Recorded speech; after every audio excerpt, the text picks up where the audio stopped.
जब सुबह द्रौपदी को पता चला कि मेरे 5 पुत्र मारे गए हैं, बहुत करुण विलाप करने लगी। माता का हृदय अपने बच्चों के लिए रोने लगी।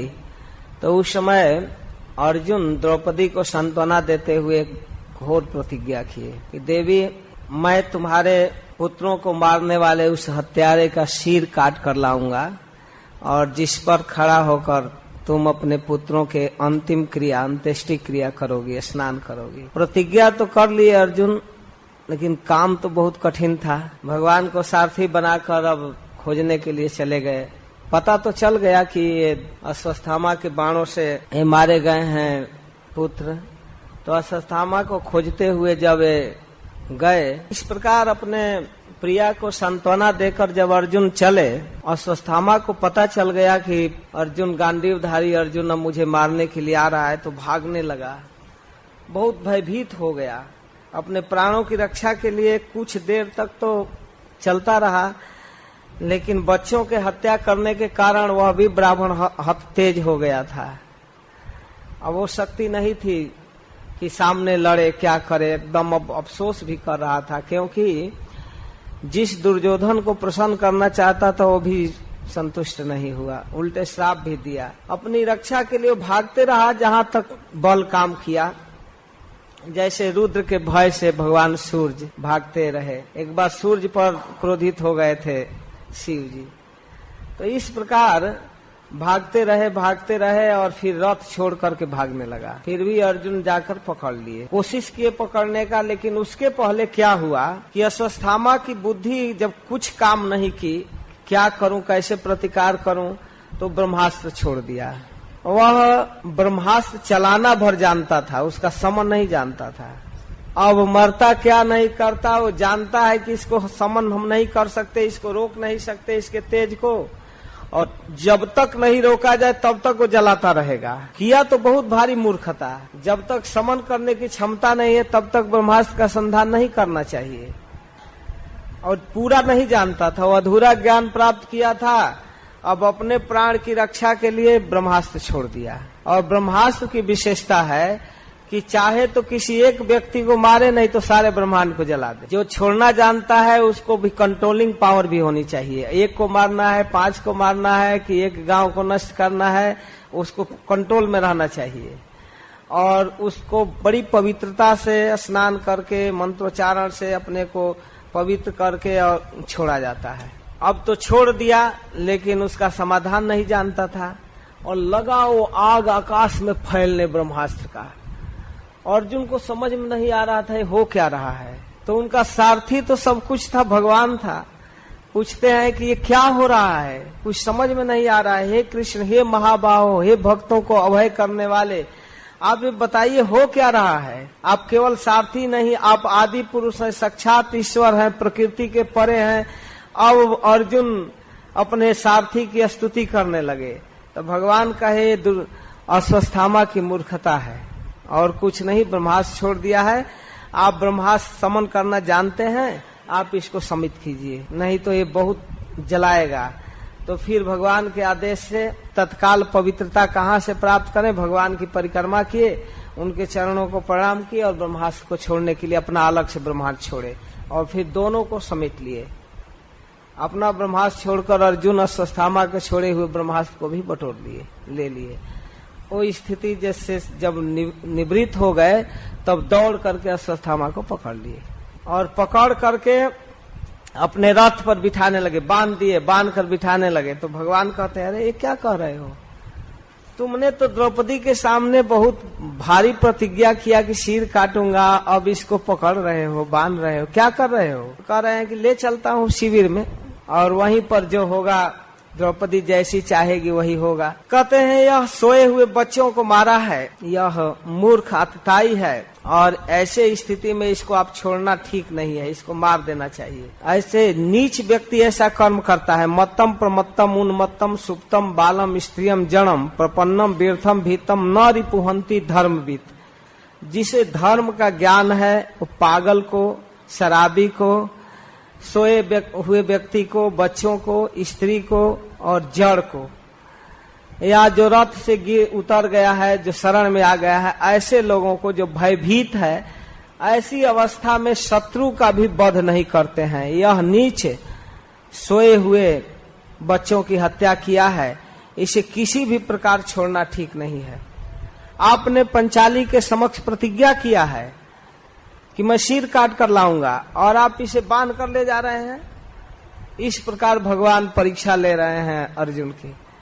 अर्जुन कहता है ठीक है, आप चिंता मत करें। यद्यपि अश्वत्थामा उनके पुत्रों का वध किया था, ये अर्जुन को पता है, फिर भी अर्जुन का हृदय अश्वत्थामा के वध करने के लिए तैयार नहीं था। प्रतिज्ञा तो कर दिया, लेकिन हृदय में यह था कि जो भी हो, कुछ भी हो, हमारे गुरु द्रोणाचार्य का पुत्र है, एक गुरु पुत्र है।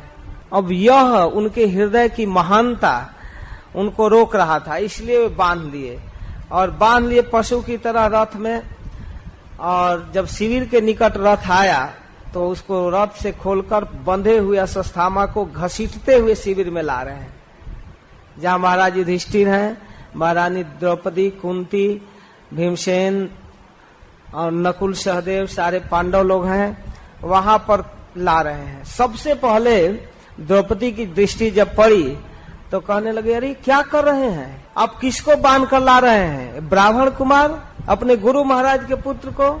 मुच्यता में सब ब्राह्मणों नितराम गुरु। खोलिए, छोड़िए छोड़िए, पहले बंधन को इस तरह से खींच कर क्यों ला रहे हैं?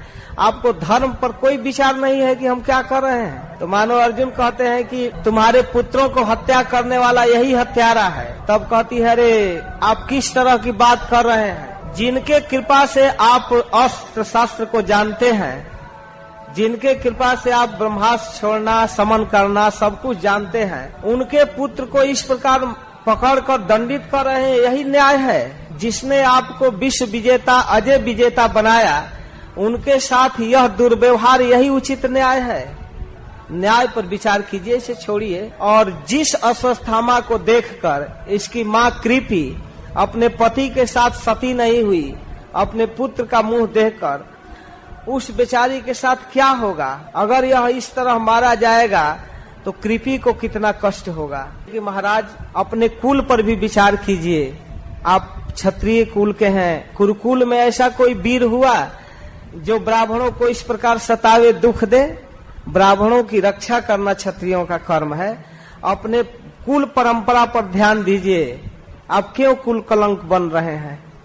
इस तरह का काम मत कीजिए। आपके अंदर ये अपनी परंपरा का ध्यान होना चाहिए। और इसके साथ जैसे मैं अपने बच्चों के लिए रो रही हूँ, वैसे इसकी माँ कृपी न रोने पावे। उसको पुत्रहीन मत बनाइए, उसको मत मारिए। और अंतिम बात, छठवां बात कहती हैं कि जिन ब्राह्मणों के कृपा से ये क्षत्रिय कुल इतना फूला फड़ा रहता है, उसको ब्राह्मणों के श्राप और दुख से जलाइए मत अपने व्यवहार से। क्या जानते हैं कि आप इस ब्राह्मण को मारकर सुखी रहेंगे? पूरा कुल नष्ट हो जाएगा। इस महानता पर विचार कीजिए। 6 महत्वपूर्ण श्लोक बोली, जिसको सूत गोस्वामी कहते हैं धर्मम न्यायम सकरुणम निर्बलीकम समम महत्। एक एक श्लोक धर्म पर, न्याय पर, करुणा, निर्विलीक, सम और महता, इन पर विचार करके वो बोली थी 6 श्लोक। और इसको महाराज युधिष्ठिर समर्थन किए। महारानी द्रौपदी बिल्कुल ठीक कह रही है, अर्जुन इसे छोड़ दो। नकुल सहदेव भी अनुमोदन किए, कुंती महारानी अनुमोदन की, जितनी स्त्रियां थी सभी अनुमोदन करने लगी। हाँ छोड़ दीजिए, छोड़ दीजिए, सब छोड़ दीजिए, छोड़ दीजिए कह रहे हैं। तो भीमसेन को बड़ा क्रोध आया। छोड़ दीजिए इस दुष्ट को, इसको तत्काल वध कर देना उचित है। यह सोए हुए बच्चों की हत्या किया है, किस लिए? ये अपने हक में भी उचित नहीं किया है। इसकी वीरता का कलंक है, इसको ब्राह्मण होने का कलंक है। इसने सोए हुए बच्चों की हत्या किया है, कुछ भी विचार नहीं किया धर्म का, और फिर अपने स्वामी को भी संतुष्ट नहीं कर पाया है। जिस कार्य के लिए ऐसा जघन्य कर्म किया, वो दुर्योधन भी दुखी हुआ इसके व्यवहार से। इस नीच को, इस कलंकी को अभी मार देना चाहिए। अब तो अर्जुन बड़ा फेर में पड़ गए। अब भगवान की तरफ देखने लगे, क्या किया जाए। भीमसेन बोल रहा है, उधर पंचाली बोल रही है, महाराज युधिष्ठिर बोल रहे हैं। तो भगवान हंसते हुए कहते हैं कि बिल्कुल उचित बात है। देखिए, ब्रह्म बंधु न हंतव्य, कितना हूँ पतित ब्राह्मण हो, लेकिन वो वध करने लायक नहीं है। और जो अतताई है उसे किसी अवस्था में छोड़ना उचित नहीं है। ये दोनों बात मैंने शास्त्र में कहा है। तो मेरे तरफ क्या देख रहे हो? कुरु प्रतिश्रुतम सत्यम, जो तुमने प्रतिज्ञा किया उसको सत्य करो। यत सांत्वयता प्रियम, जो अपनी प्रिया को द्रौपदी को सांत्वना देते समय प्रतिज्ञा किया उसको पूरा करो। और प्रियम च भीमसेनस्य, और भीमसेन जो कह रहा है उसको भी प्रिय करो। भीमसेन भी उचित बोल रहा है। और पंचाली जो कह रही है द्रौपदी, वो भी बिल्कुल उचित कह रही है। और मैं भी कह रहा हूं कि ब्राह्मण की हत्या नहीं करनी चाहिए। अब तो अर्जुन सहसा ज्ञाय हरे हार्दम अथासिना, हरि के हृदय को समझकर अपना तलवार निकाले अर्जुन, और मणिम जहार मूर्धन्य द्विजस्य सह मूर्धजम, सिर पकड़कर बाल ऊपर से उसके ब्रह्मतेज के साथ मणि को काटकर छोड़ दिए, रस्सी खोलकर वहां से हटा दिए। पहले ही बच्चों की हत्या करके बेचारा मरा हुआ था, अब निकाल दिए। तो फिर सुत गोस्वामी कहते हैं कि ऐसे ब्राह्मणों को मूड़ देना, धन छीन लेना, स्थान से बाहर निकाल देना, समाज में अपमान कर देना, यही हत्या है। उनके शरीर की हत्या का विधान शास्त्र नहीं करता है, इसलिए छोड़ दिए। इस कथा को कहकर फिर आगे 8वें अध्याय में सुत गोस्वामी कहते हैं कि अश्वत्थामा को अपने शिविर से अपमान पूर्वक निकालने के बाद महाराज युधिष्ठिर अपने मरे हुए बंधुओं के लिए गंगा के तट पर जाकर के जल अर्पण करने लगे। प्रत्येक का नाम ले लेकर ब्राह्मणों के मंत्रों के साथ जल अर्पण कर रहे थे। और उस समय महान शोक में हाहाकार रुदन हो रहा था, स्त्रियां रो रही थी, सब लोग रो रहे थे। जब लोगों का नाम रख रख करके तर्पण हो रहा था तो ये बड़ा भीषण दृश्य था। तो उस समय भगवान कृष्ण भी उस कार्य में लगे हुए थे, वो भी तर्पण कर रहे थे अपने संबंधियों के लिए। भगवान गंगा के तट में अर्ध स्नान के बाद जल भींगा हुआ वस्त्र से भींगे हुए तर्पण करते हैं, फिर बाद में तर्पण के बाद वस्त्र पहनते हैं। उन सारे विधियों के साथ जब अंत्येष्टि क्रिया हुई तो संक्षेप में कथा को आगे बढ़ाते हुए सुत गोस्वामी कहते हैं कि इस प्रकार वहां सभी लोग जितने उपस्थित थे सब लोग तर्पण किए, स्त्रियां भी की, पुरुष भी किए, और सबको सांत्वना दे रहे हैं। सभी लोग रो रहे हैं, दुखी हैं, सबके स्वजन मारे गए हैं, कोई बाकी नहीं है, कोई ऐसा बाकी नहीं जिसके संबंधी मारे न गए हों। पांडवों के पुत्र मारे गए, अभिमन्यु जैसा वीर पुत्र मारा गया, महारानी कुंती रो रही है, कुंती का भी प्रथम पुत्र मारा गया है। सब लोग रो रहे हैं, सबको सांत्वना दे रहे हैं। वहां उपस्थित बड़े बड़े ऋषि मुनि, व्यास, धौम्य, कृपाचार्य आदि सांत्वना दे रहे हैं, समझा रहे हैं कि काल की गति यही है। फिर सबको समझा बुझाकर साधयित्वा अजात शत्रु स्वराजम कृत्वै हृतम घातयितास्तो राज्ञ कच स्पर्श छतायुष। गोस्वामी कहते हैं संक्षेप में कि वहां पर सबको समझाकर, महाराज युधिष्ठिर को सांत्वना देकर, दुष्टों के द्वारा छीने गए संपत्ति को देकर, और असत राजाओं का महाभारत युद्ध में वध करा करके जो लोग द्रौपदी के कच स्पर्श में सम्मिलित हुए थे उन सभी राजाओं को मार करके और महत्वपूर्ण जस का विस्तार करते हुए भगवान कृष्ण 3 अश्वमेध यज्ञ कराए। बाद में कराए, लेकिन कथा के क्रम में अभी कह रहे हैं। और चारों दिशाओं में महाराज युधिष्ठिर का जस फैला दिए। इसके बाद वहां उपस्थित अपने परिकरों के साथ उद्धव और सात्यकी आदि परिकरों से समन्विष्ट होकर व्यास आदि ऋषियों से आज्ञा प्राप्त करके भगवान अब द्वारिका जाने के लिए तैयार है। 5 महीना रुक चुके थे वहां, अब जाना चाहते हैं। गंतुम कृत मति ब्रह्मन द्वारिका रथमास्थित। हे ब्रह्मन, हे शौनक जी, अब कृष्ण की इच्छा हुई कि द्वारिका चला जाए। अब हस्तिनापुर का काम पूरा हो गया, महाराज युधिष्ठिर राजा बन गए। उपलेभे अभिधावंती मुतराम भय विह्वलाम, रथ पर बैठ गए जाने के लिए। ब्राह्मण लोग स्वस्ति वाचन कर रहे हैं, विदाई दे रहे हैं, सब लोग दे रहे हैं, विदा कर रहे हैं। भगवान रथ पर आसीन हो गए। ठीक उसी समय उत्तरा भय से कांपते हुए वहां आ गई, जो उस कुरुकुल की कुल वधू थी। अभिमन्यु की पत्नी गर्भवती थी और वह रोते हुए रथ के सामने आ गई। रथ के सामने आकर कहती है कि पाहि पाहि महाजोगिन देव देव जगतपते नान्यम त्वदभयम पश्ये जत्र मृत्यु परस्परम। हे देव, हे देवताओं के भी देव, हे महाजोगी मेरी रक्षा कीजिए। हे जगतपति, आपकी निजी ड्यूटी है सबकी रक्षा करना, आप हमारी रक्षा कीजिए। मैं यह देख रही हूं कि आपके अतिरिक्त कोई हमारी रक्षा नहीं कर सकता। क्या हो गया है? बड़ा भयंकर दुख है। इस संसार में लोग एक दूसरे को मार सकते हैं लेकिन बचा नहीं सकते। ये देखिए, अभी द्रवती मामी सरस तपता है तो विभो। हे सर्वसमर्थ, आप मेरे गर्भ की ओर झांक कर देखिए। दूसरे के बल की बात नहीं है। आप देखिए, मेरे गर्भ में एक जलता हुआ बाण आया है और हमारे गर्भस्थ शिशु को जला रहा है।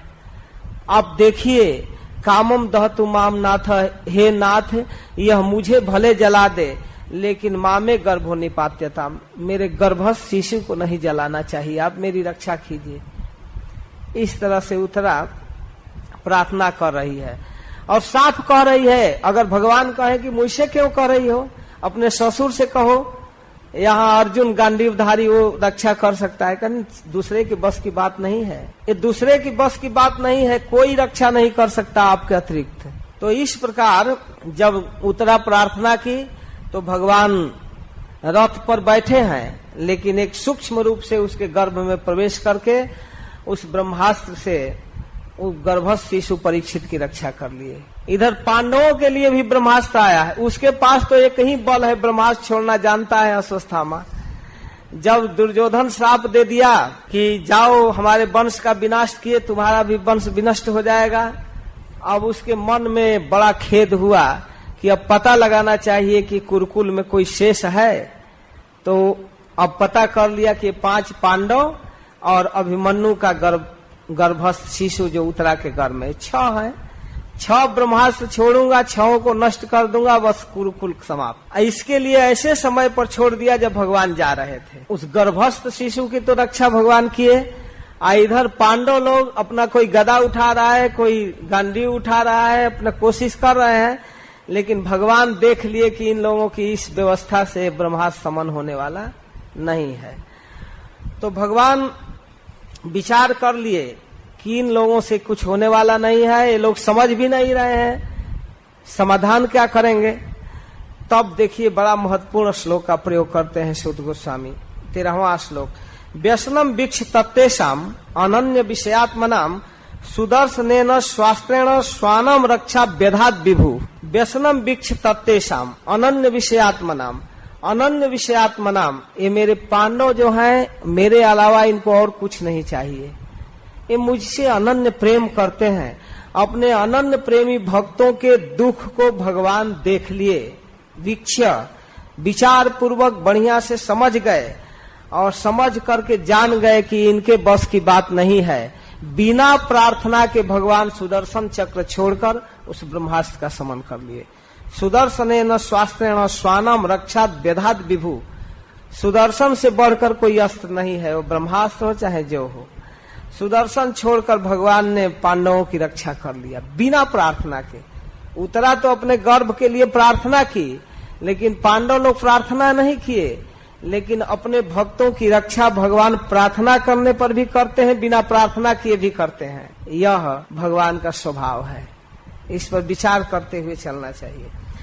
इसके बाद इस आश्चर्यमय घटना को देखकर महारानी कुंती आती है, जो भगवान की बुआ है, भगवान के सामने आती है।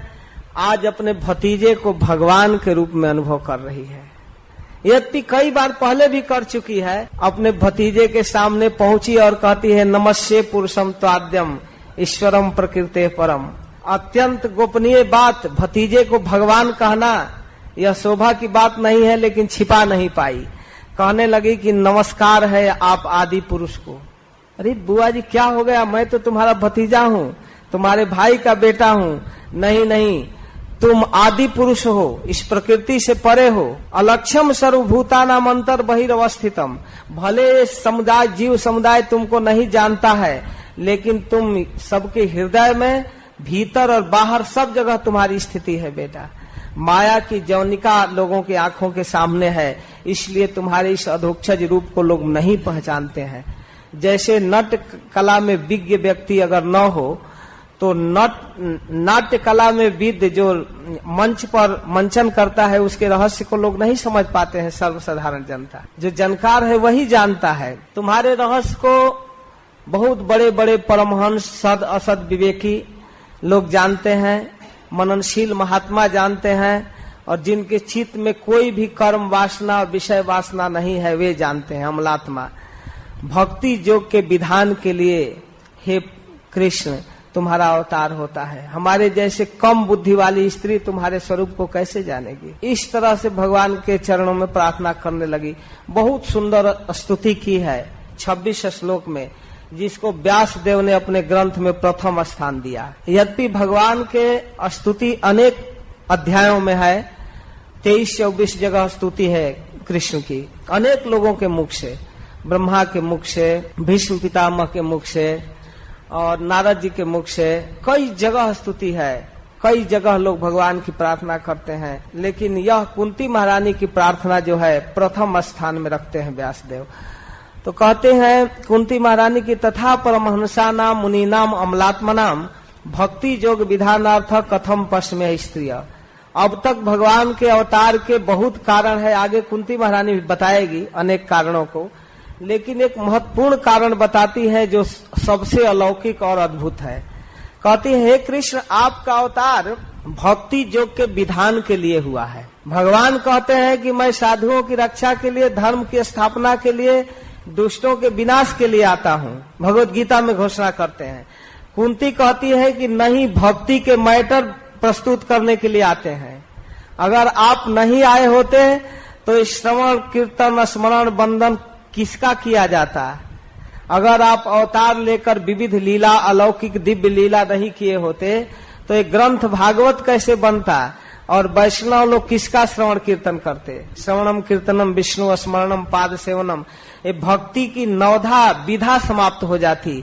इसलिए भक्ति योग के विधान के लिए, भक्ति योग की व्यवस्था के लिए तुम्हारा अवतार हुआ है। इस रहस्य को दूसरा नहीं समझ पाएगा, चाहे वह परमहंस हो, चाहे मुनि हो या अमलात्मा हो, लेकिन इसको भक्त ही समझता है। अथवा एक अर्थ यह कहा गया है कि चाहे परमहंस हो, मुनि हो, अमलात्मा हो, किसी भी विधि से तुमको नहीं जान सकते जब तक वह भक्त नहीं बनेगा। तो भक्ति के विधान, भक्ति का वस्तु देने के लिए आपका अवतार हुआ है। हमारे जैसे मूढ़ स्त्री आपके रहस्य को कैसे समझ सकेगी, और वही स्त्री ही इस रहस्य का उद्घाटन कर रही है और कह रही है कैसे समझ सकती है। यह इनकी दैन्यता है। इस प्रकार कहती है हे कृष्ण मैं आपको नमस्कार करती हूँ। कृष्णाय, मेरे पास और भक्ति की कला नहीं है, केवल नमन जानती हूँ। नमस्कार भी एक भक्ति है। माम नमस्कुरु, भगवत गीता में कहते हैं कि कुछ नहीं हो रहा है तो पहला तो फर्स्ट क्लास की चीज है कि मन मुझ में लगाओ, मनमना भाव। यह संभव है? इतना मन चंचल है, कैसे लगेगा? तो मद भक्त हो, मनमना भाव, मेरा भक्त बनो। आपकी भक्ति इतना साधारण थोड़े है। तो मध्या जी मेरी पूजा करो, वो भी कठिन है। तो ठीक है, माम नमस्कुरु, मुझे प्रणाम करो। संभव हो तो चारों करो, नहीं तो इसमें एक भी करोगे तो मुझको प्राप्त करोगे। ऐसे आचार्य लोग टीका करते हैं। तो कुंती महारानी नमस्कार को ही अपना सरलतम श्रेष्ठतम साधन मानकर कहती हैं हे कृष्ण आपको नमस्कार है। वासुदेवाय, जो हमारे भैया वसुदेव के पुत्र बनकर आए हो उन्हीं को नमस्कार कर रही हूँ। भगवान है। देवकी नंदनाय च, देवकी ने बहुत बड़ा तपस्या की, साधना की, जिनका पुत्र हमारे भाभी के भी सौभाग्य की कमी नहीं है, उनको भी, उनके पुत्र को हम नमस्कार करते हैं। बस तुम अपने भाई और भाभी में सीमित हो गई? कहते नहीं नहीं, इनसे ज्यादा सौभाग्य है नंद गोप कुमार आया, जिन्होंने आपको गोद में खिलाया, जो माँ जसोदा ने जिनकी सेवा किया, उस नंद गोप के कुमार को, आप नंद के भी बेटा हो, आपको हम नमस्कार करते हैं। गायों के रक्षक गोविंद को नमस्कार करते हैं। आपके सर्वांग स्वरूप को नमस्कार करते हैं। नमः पंकज नाभाय, नमः पंकज मालिने। सब कुछ सुंदर लग रहा है भगवान का। इस प्रकार कुंती महारानी प्रार्थना करते हुए बहुत ही सुंदर स्तुति की है और कहती हैं कि हे कृष्ण, जितनी कृपा आप मेरे ऊपर किए वैसी कृपा आप अपनी माँ देवकी के ऊपर नहीं किए। देवकी के 6 पुत्र मारे गए, लेकिन आपने रक्षा नहीं किया और हमारे इन 5 पुत्रों को सुरक्षित लौटा दिए इस सम्रांगण से। यह आपकी अद्भुत कृपा है, क्योंकि आप हर विपद में, हर संकट में उपस्थित रहते हैं। कुंती महारानी कह रही हैं कि इसका कारण यह था कि देवकी के साथ उसके पति थे, उसको भरोसा था कि हम पति के साथ हैं, लेकिन हम विधवा, हे कृष्ण, केवल आप पर ही आश्रित थी। तो यही वह नाथ है ना, हमारे नाथ, हमारे स्वामी तो आप हैं और आप हमारे हर विपद में हमारी सहायता किया। मैं क्या क्या गिनूं उन लिस्टों को।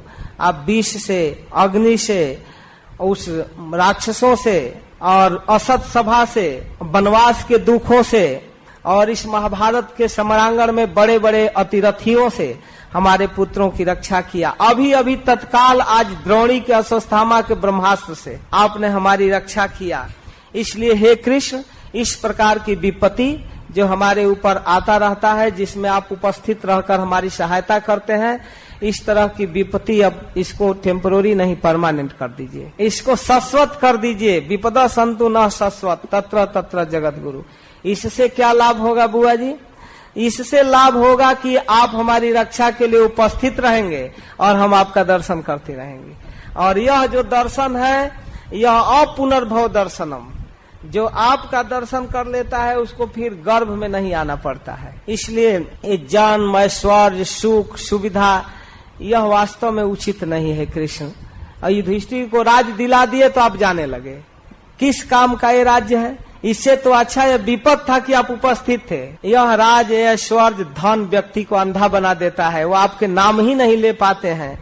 इसलिए हम इस संपत्ति से विपत्ति को अच्छा मानती हैं, इस संपत्ति से विपत्ति को अच्छा मानते हैं। सभी आचार्य इस पर खूब टीका लिखते हैं। विपदो नैव विपदा, संपदो नैव संपदा, विपदा विस्मरणम विष्णु और संपदा नारायण स्मृति।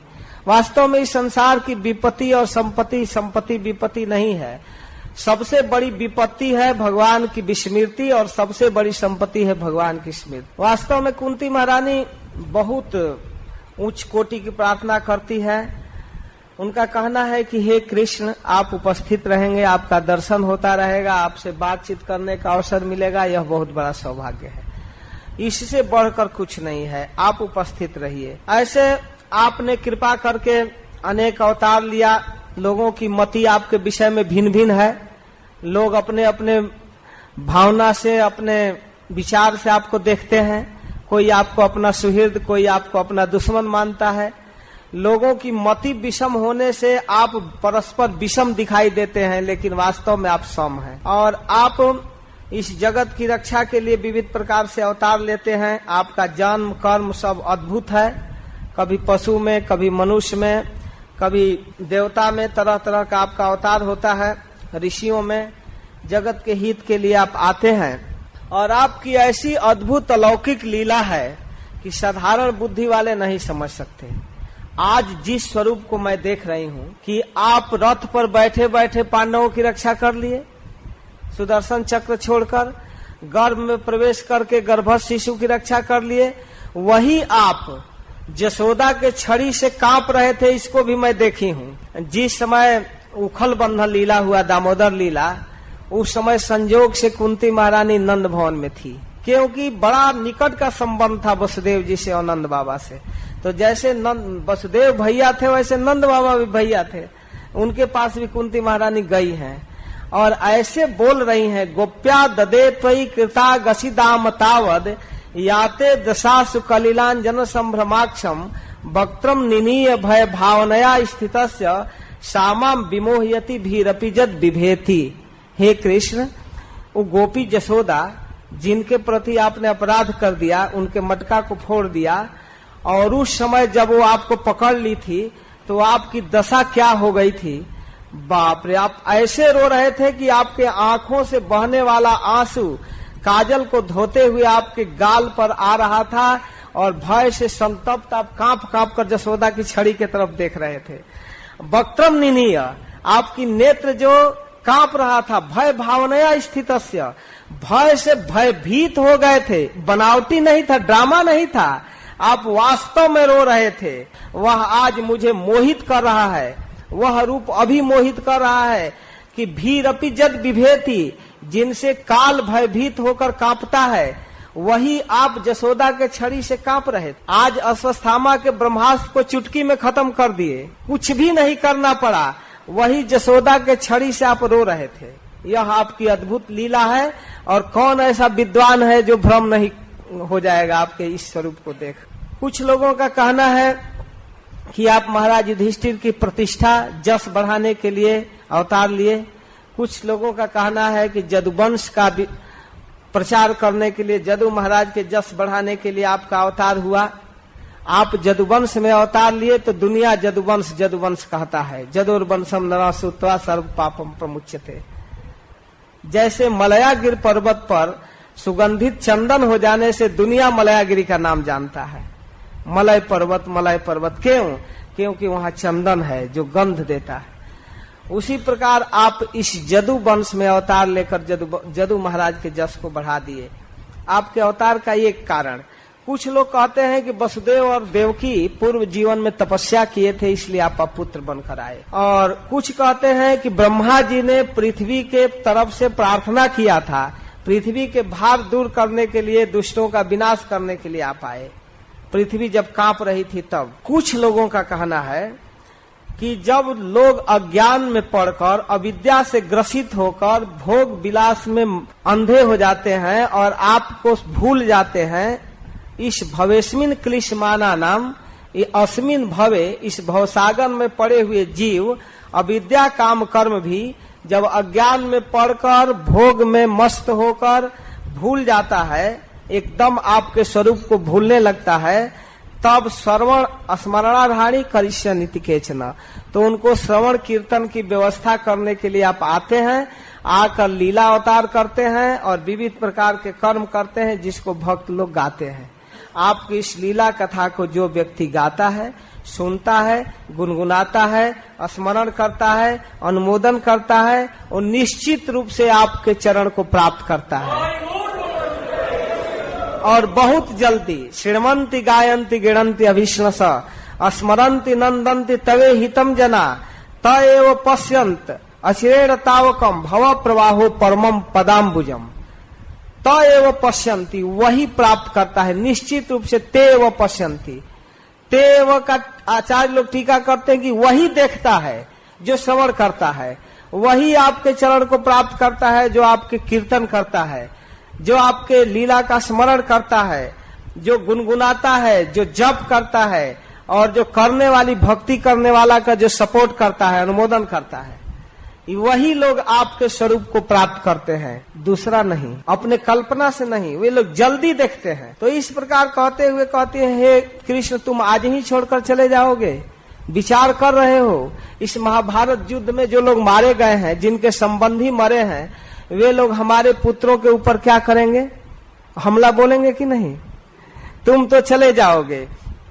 तो कहते इससे क्या हो जाएगा? तुम्हारे पुत्र बड़े समर्थ हैं, अजय विजेता हैं, और बुआ जी हमसे क्यों प्रार्थना कर रही हो?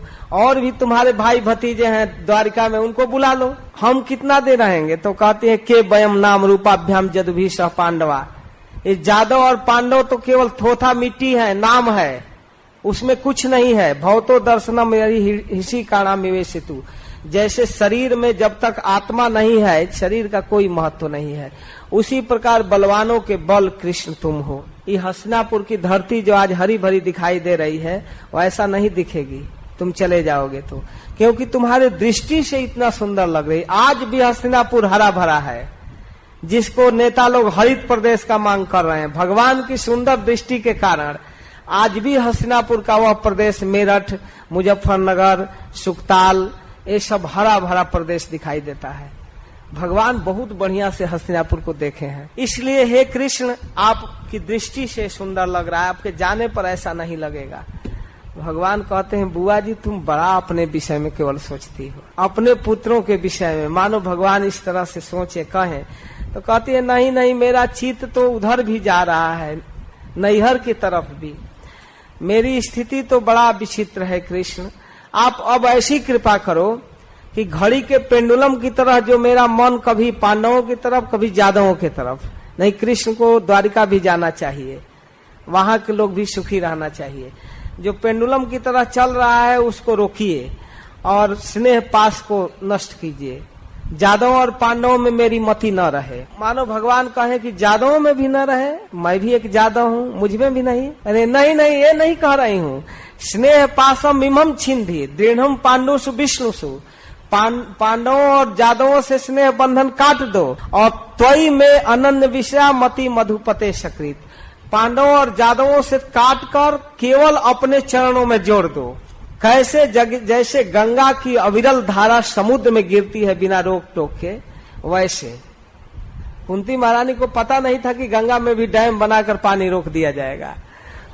वो कह रही है कि हिमालय से निकलकर बिना रोक टोक के समुद्र में आती है। वैसे मेरी मति को आपके चरणों में जाना चाहिए और कहीं नहीं रुकना चाहिए। तो इस प्रार्थना के साथ कुंती महारानी सबसे प्रबल साधन अपनाती है कीर्तन। कृष्ण के नाम को गाते हुए कहती हैं, श्री कृष्ण कृष्ण सख विष्णु भाव निध्रुग राजन्य वंश दहनाप वर्ग बीरज गोविंद गोदिज सुराति हरावतार जोगेश्वराखिल गुरु भगवान नमस्ते। कहते हैं हे कृष्ण के सखा, अर्जुन के सखा, हे विष्णु वंशियों में श्रेष्ठ, हे दुष्ट राजाओं का विनाश करने वाले, हे अपवर्ग स्वरूप। कृष्ण के विभिन्न नामों को उच्चारण करते हुए कहती हैं कि आप इस योगेश्वर हैं, इस चर अचर के गुरु हैं, हे जगत गुरु, हे जोगेश्वर, हे अखिल गुरु, आपको हम नमस्कार करते हैं। कीर्तन और प्रणाम को प्रबल साधन मानकर अपना स्तुति कुंती महारानी नमस्ते से प्रारंभ करके नमस्ते में समाप्त करती हैं। देखिए, नमस्ते पुरुषम त्वाद्यम जहाँ चालू करती हैं नमस्ते नमस्ते और फिर अंतिम करती है भगवान नमस्ते। बस नमस्कार नमस्कार, प्रारंभ से अंत तक नमस्कार। तो इस प्रकार कुंती महारानी जब प्रणाम की तो महाराज युधिष्ठिर कहे कि अरे भैया, अब आज का यात्रा खंड मंजिल, चलो अब रथ से उतरो। तो रथ से उतर गए, आए घर पर। फिर द्रौपदी कुंती सबको समझाकर जाने के लिए तैयार हो गए, लेकिन ताम बाढ़ मृत्यु पामंत्र प्रविश्य गजसाहवयम स्त्रिय स्वपुरम जासन प्रेमणा राज्ञा निवारित। महाराज युधिष्ठिर प्रेम से रोक दिए, नहीं अब आज नहीं। तो आज नहीं तो कल भी नहीं, परसों भी नहीं, अब भगवान जा ही नहीं रहे हैं। अब रुक गए तो रुक गए। और इधर महाराज युधिष्ठिर को अभी राज सिंहासन देना है, अभी इनका अभिषेक बाकी है। भगवान तो जा रहे थे सब काम पूरा करके, लेकिन युधिष्ठिर अभी राज लेने पर तैयार नहीं है और रो रहे हैं। कहते हैं, हे कृष्ण, मैं पद लोलुप अपने हस्तिनापुर के राज सिंहासन के लिए ब्राह्मणों का वध कराया, अनेकों हजारों लाखों स्त्रियों को विधवा कराया, मैं बच्चों की हत्या कराया, हमारे कारण अभिमन्यु मारा गया, हमारे कारण द्रौपदी के बच्चे मारे गए। मैं नीच हूँ, करोड़ों जन्मों तक नरक में रहने पर भी मेरा उद्धार नहीं हो सकता है। तो महर्षि धौम्य, व्यास, कृपाचार्य, भगवान कृष्ण, कई लोग समझा रहे हैं कि यह क्षत्रियों का धर्म है। कहते नहीं नहीं, इस छात्र धर्म को मैं नहीं स्वीकार करता, जो हिंसा सिखाता है उसको मैं नहीं मानता। अब इस प्रकार इतना रो रहे हैं, इतना रो रहे हैं कि भगवान कहे कि तब आपको समझाएंगे आपके पितामह भीष्म, जो कुरुक्षेत्र में सरसैया पर पड़े हुए हैं। अब चलिए उनसे ही पूछा जाए कि क्या उचित है, क्या करना चाहिए। भगवान कृष्ण की प्रेरणा से महाराज युधिष्ठिर चल रहे हैं कुरुक्षेत्र में, जहाँ सरसैया पर भीष्म पितामह पड़े हैं। और यह संवाद चारों तरफ फैला कि युधिष्ठिर को गीता वक्ता नहीं समझा पाया, इतना विशाल शोक हुआ है। मोह को तो दूर कर दिए, अर्जुन के मोह को गीता का प्रवचन दूर कर दिया, लेकिन महाराज युधिष्ठिर के शोक को दूर नहीं कर पा रहा है। गीता का प्रवचन काम नहीं कर रहा है। अथवा गीता वक्ता की इच्छा हो कि हमारे ज्ञान से बढ़कर हमारे भक्तों का ज्ञान है, इस जगत के लोग ये जान जाए। इसलिए कहे कि चलो भीष्म पितामह 450 वर्षों के अनुभव लेकर बैठे हुए हैं। 456 वर्ष तक भीष्म पितामह रहे, वहां सरसैया पर पड़े हैं। अब उनसे पूछा जाए कि उचित हुआ है कि अनुचित। तो जब भीष्म पितामह की ओर चले तो यह संवाद जब ब्रह्मांड में फैला कि भीष्म पितामह के पास महाराज युधिष्ठिर जा रहे हैं श्रोता बनकर, और साथ में कृष्ण भी। तो इसको सुन करके बहुत बड़े बड़े ऋषि मुनि लोग आने लगे। इसमें वर्णन है कि तत्र ब्रह्मर्षयः सर्वे देवर्षयः च सत्मा राजर्षयः च तत्रासन द्रष्टु भरत पुंगवम।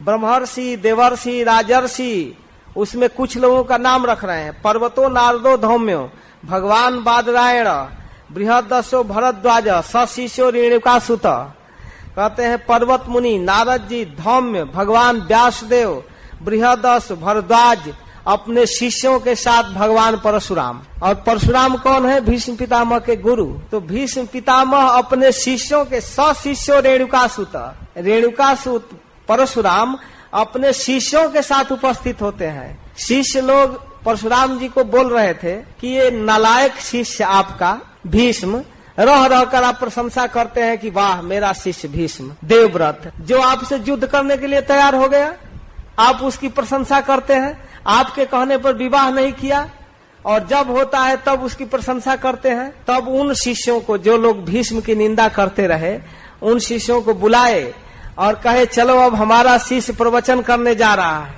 अपने जीवन के लास्ट में, और देखो श्रोता कौन कौन है। उस शिष्य की महिमा बताने के लिए सशिष्यो रेणुकासुत। परशुराम जी अकेले नहीं जाना चाहे, कहे जो जो शिष्य निंदा किए हैं भीष्म का उन सबको बटोर लिए और कहे चलो आज देखो भीष्म की महिमा, देखो भीष्म कौन है। युद्ध किया तो किया, अपनी प्रतिज्ञा के पालन के लिए युद्ध किया, और प्रतिज्ञा किया था कि विवाह नहीं करूंगा, और गुरुजी जबरदस्ती लाद रहे थे तो कैसे विवाह करेंगे। और कहे युद्ध करना पड़ेगा, तो कहे बेशक मैं क्षत्रिय हूँ, युद्ध आपसे सीखा हूँ और आपकी इच्छा है तो आपसे युद्ध करूंगा। किया, तो इसमें क्या बेइज्जती है, वो ठीक किया। तो अब उनको लेकर जा रहे हैं परशुराम। वशिष्ठ जी, इंद्र प्रमद, त्रित, गृत समत, असित, काक्षीवान, गौतम, अत्रि, कौशिक, अथ सुदर्शन, अन्य च मुनय ब्रह्मन, बहुत बड़े बड़े लोग थे। ब्रह्मराता, दयोमला, सुखदेव गोस्वामी भी, सब लोग वहाँ उपस्थित हैं। सुखदेव आदि शुद्ध हृदय महात्मा गण वहाँ उपस्थित। आज बहुत बड़ा प्रवचन होने जा रहा है। अन्य च मुनय ब्रह्मन, ब्रह्मराता दयोमला, ब्रह्मरात सुखदेव गोस्वामी, शीशई रूपेता जगमुख कश्यप अंगिरसादय, बहुत बड़े बड़े लोग, कश्यप जी, अंगिरस, अंगिरा जी के पुत्र, बृहस्पति, देवताओं के गुरु, सब लोग वहाँ उपस्थित हुए प्रवचन सुनने के लिए।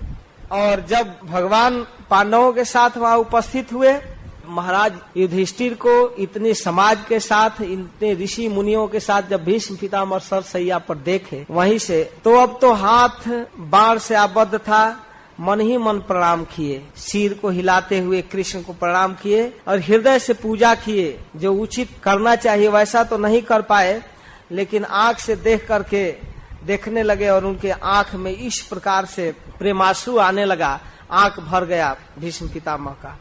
और भीष्म पितामह बोलने लगे महाराज युधिष्ठिर से, अहो कष्टम अहो न्यायम यदुयम धर्म नंदना जीवितम नार्थ क्लिष्टम विप्र धर्माच्युताश्रया। अहो आश्चर्य है, हाय हाय बड़े कष्ट और अन्याय की बात है कि तुम लोग ब्राह्मण, धर्म और अच्युत के आश्रय में रहते हो।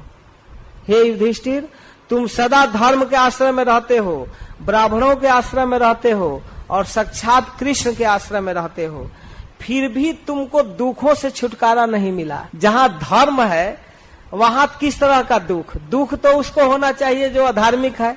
दुख तो पाप का रिजल्ट है ना, अधर्म का रिजल्ट होना चाहिए ना। लेकिन जहाँ धर्म का आश्रय है, साक्षात धर्म पुत्र युधिष्ठिर है, धर्म का बेटा है, अधर्म जिसको छू नहीं सकता, और उसको दुख हो रहा है, वो वनवास का दुख सहता है, उसकी स्त्री सभा में नंगी की जा रही है, उसको लक्षा भवन में जलाया जा रहा है, ये सब क्या हो रहा है? और जो भगवान के आश्रय में है वो सारा दुख समाप्त है। प्रणामो दुख शमनम, जिनको प्रणाम करने में दुख समाप्त हो जाता है वो दिन रात साथ रह रहा है। उस भगवान के आश्रय में है जो दुख को शमन करते हैं, उनके आश्रय में हो। और ब्राह्मणों की सेवा से दुख समाप्त होता है, ब्राह्मणों की सदा सेवा करते हो। धर्म के आश्रय में, ब्राह्मणों के आश्रय में, अच्युत के आश्रय में रहते हो, फिर भी दुख है। इस प्रकार हम क्या कहें, अब दुख की कहाँ तक लिस्ट तैयार करें।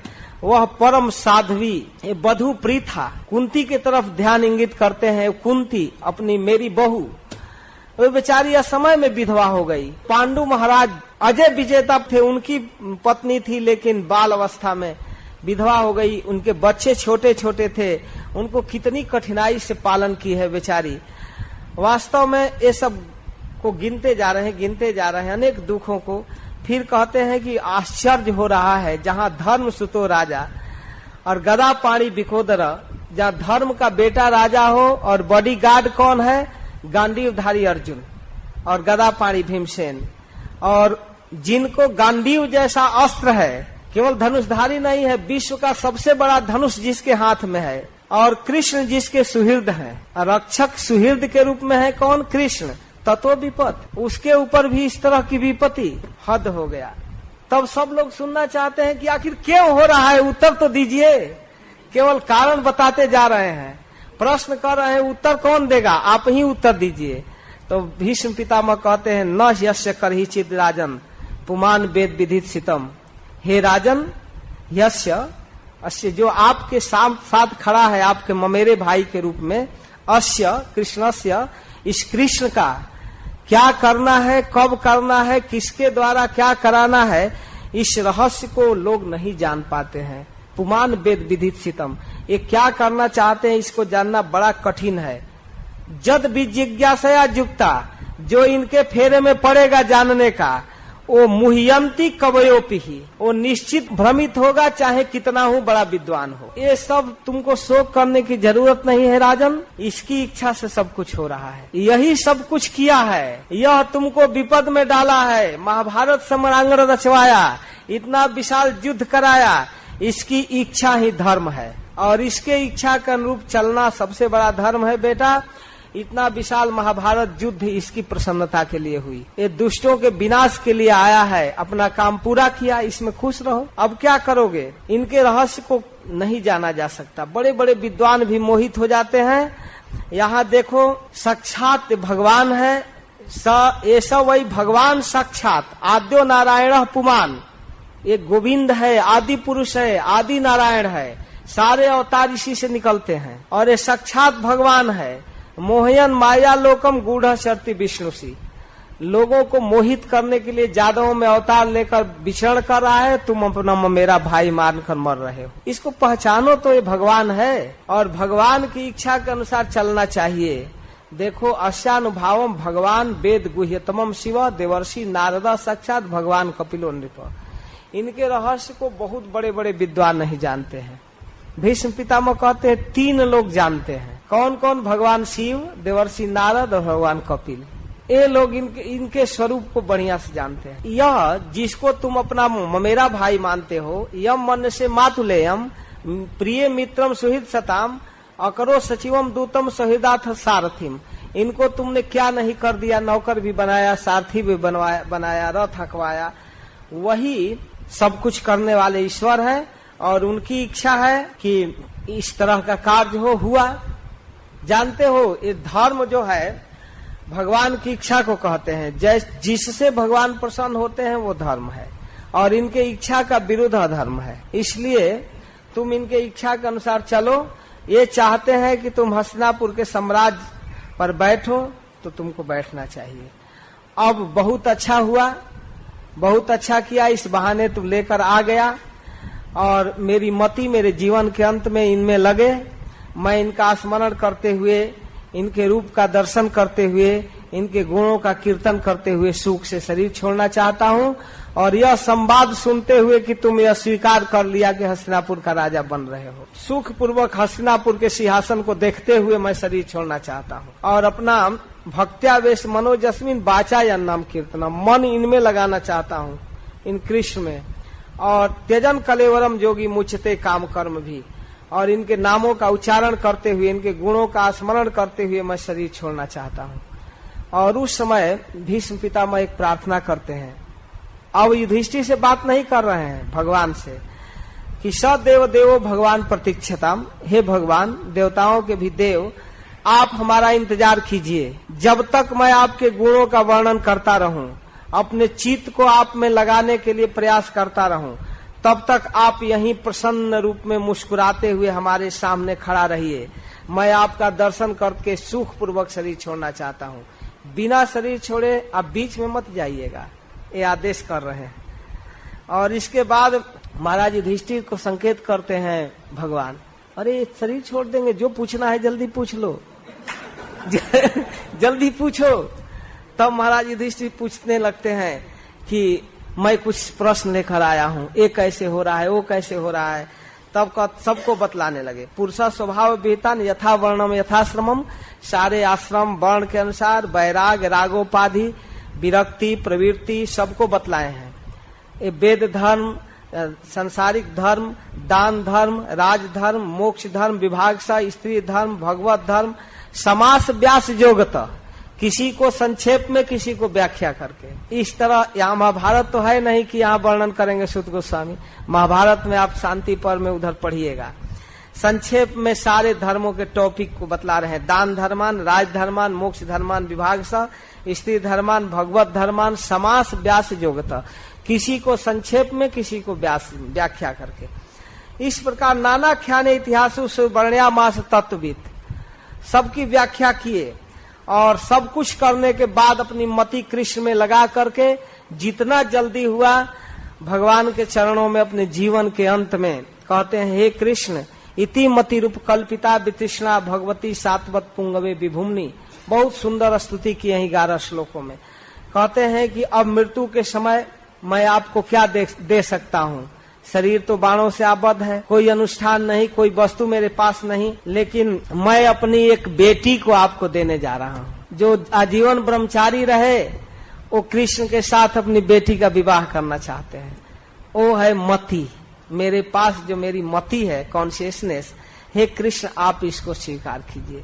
इति मति रूपकल्पिता वितृष्णा, यह जो मेरी मति है यह एकदम शुद्ध है, तृष्णा इसके अंदर नहीं है, एकदम साफ है, आपके लायक है, आप इसको स्वीकार कर लीजिए।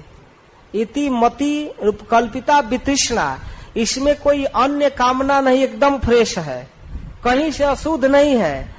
भगवती सात्वत पुंगवे विभुम्ने, हे कृष्ण आप में मैं अपनी मति को समर्पित करना चाहता हूँ और मैं चाहता हूँ कि आप हमारे इस मति के साथ विहार करें, हमारे मति में आप विहरें, हमारे इस विशुद्ध मति को आप स्वीकार कर लीजिए। मति स्त्रीलिंग है, इसलिए आचार्यों का व्यंग है कि मति को पुत्री के रूप में सौंप रहे हैं, हमारी मति के साथ आप विहार कीजिए। स्वसुख मुपगते क्वचित विहर तुम प्रकृति मुपयेषु यद भव प्रवाह, हे प्रभु आप अपने आनंदमय स्वरूप में स्थित रहते हैं, कभी विहार करने की लीला करने की इच्छा से प्रकृति को स्वीकार करते हैं, आपकी सृष्टि अपनी इच्छा से चलती है, उसी प्रकार आप हमारे मति में भी आप भ्रमण करने रमण कीजिए, हमारे मति में केवल आप रहिए। मैं इस वितृष्णा मति को आपके चरणों में देना चाहता हूँ। जीवन के अंत में अपनी मति दे रहे हैं, यही है कॉन्शियसनेस जिसको प्रभुपाद ने स्वीकार किया, कृष्ण कॉन्शियसनेस, मति कृष्ण के लिए। तो इस प्रकार हे त्रिभुवन कमनम तमाल वर्णम, उनके स्वरूप को वर्णन करते हैं। आप बहुत सुंदर, ये सुंदर लहराता हुआ पीताम्बर जो सुंदर लग रहा है, आपकी यह मुखमंडल जो अलकावली से घुंघराले काले काले अलकावली से विभूषित है, उस अर्जुन के सखा में मेरी रति हो। वो तो भीष्म पितामह जो युद्ध भूमि में कृष्ण के स्वरूप को देखे हैं वही याद कर रहे हैं, दूसरा उनके चित्त पर नहीं छाया है। युद्ध भूमि में देखते हैं कि रथ चलाने में कभी इधर कभी उधर, कभी ऊपर कभी नीचे, कभी दाएं कभी बाएं, और कृष्ण का केस एकदम बार बार मुख के तरफ आता है, हाथों से हटाते हैं और रथ को हाँकते हैं, और इतना सुंदर मुख लग रहा है, उसमें स्मित मुस्कान है। और घोड़े के चलने से जो कुरुक्षेत्र के धरती का धूल उड़ उड़ कर कृष्ण के चेहरे पर पड़ रहा है, और पसीने से लथपथ हैं रथ संचालन में।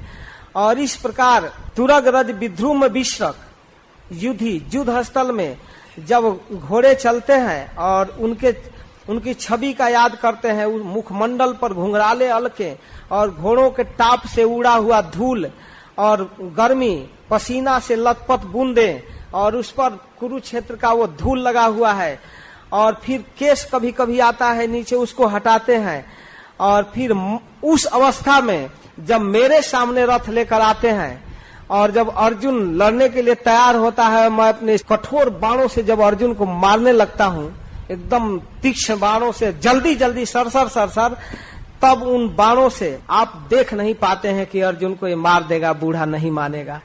तब आप अपना कवच, अपना छाती बढ़ाकर अपने हमारे बाणों को रोकने लगते। वह याद कर रहे हैं भीष्म पितामह कि उस दिन जब मैं प्रतिज्ञा कर लिया कि निश्चित रूप से आज अर्जुन को मारूंगा अथवा कृष्ण को हथियार उठाना पड़ेगा, तो आपने अपना कवच, अपना छाती आगे बढ़ाकर अर्जुन की रक्षा करने लगे। अर्जुन भी पसीना से लथपथ हो गया और पसीना पोंछने लगा, उतने में ही गर्दन कटने वाला था। तब तक आपने अपना छाती बढ़ाकर बाण रोकने लगा। मेरे जैसे धृष्ट, मैंने इतनी धृष्टता किया, इतना बाण छोड़ा, इतना बाण छोड़ा। मम निशित सरई विभिद्यमान त्वची बिलसत कवचेस्तु कृष्ण आत्मा, मैंने आपके कवच को तोड़ दिया क्रोध में। सारथी को नहीं मारना चाहिए, लेकिन मैंने आपके कवच को तोड़ दिया और आपके कवच टूटकर आपके सीने से खून निकल आया था।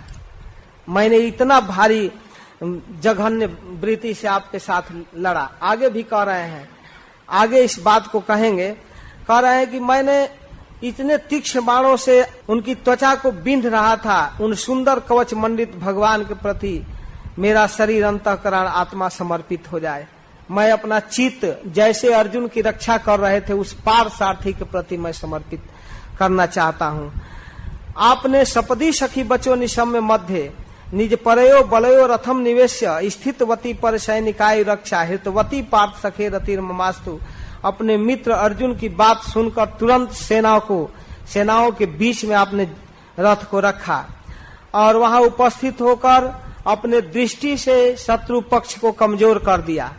देखकर आयु छीन लिया, उस पार्थ सखा में मेरी मति हो। आप केवल उपस्थित होकर अर्जुन का विजय दिलाने की इच्छा से जो ही महाभारत में उपस्थित हुए, कुरुक्षेत्र में सारा शक्ति समाप्त, कोई किसी में कुछ रहा नहीं। लेकिन जिस समय अर्जुन को अज्ञान छा गया कि हमारे हैं, इनसे कैसे युद्ध करें, उस युद्ध भूमि में आपने गीता का उपदेश किया और अपने सखा को गीता का उपदेश कराकर कुमति रूप अविद्या को नष्ट करके और फिर युद्ध के लिए तैयार कर दिया। ऐसे गीता वक्ता के चरणों में मेरी रति हो। फिर कहते हैं कि मैं अपनी प्रतिज्ञा को पूरा करने के लिए स्वनिगम पहाय मत प्रतिज्ञा, आपने अपनी प्रतिज्ञा को छोड़ दिया। आप भी प्रतिज्ञा किए थे कि महाभारत युद्ध में हथियार नहीं उठाऊंगा, लेकिन जब मैंने प्रतिज्ञा कर लिया कि आज अर्जुन मेरे हाथ से मारा जाएगा, नहीं तो कृष्ण को हथियार उठाना पड़ेगा, दो में एक होगा।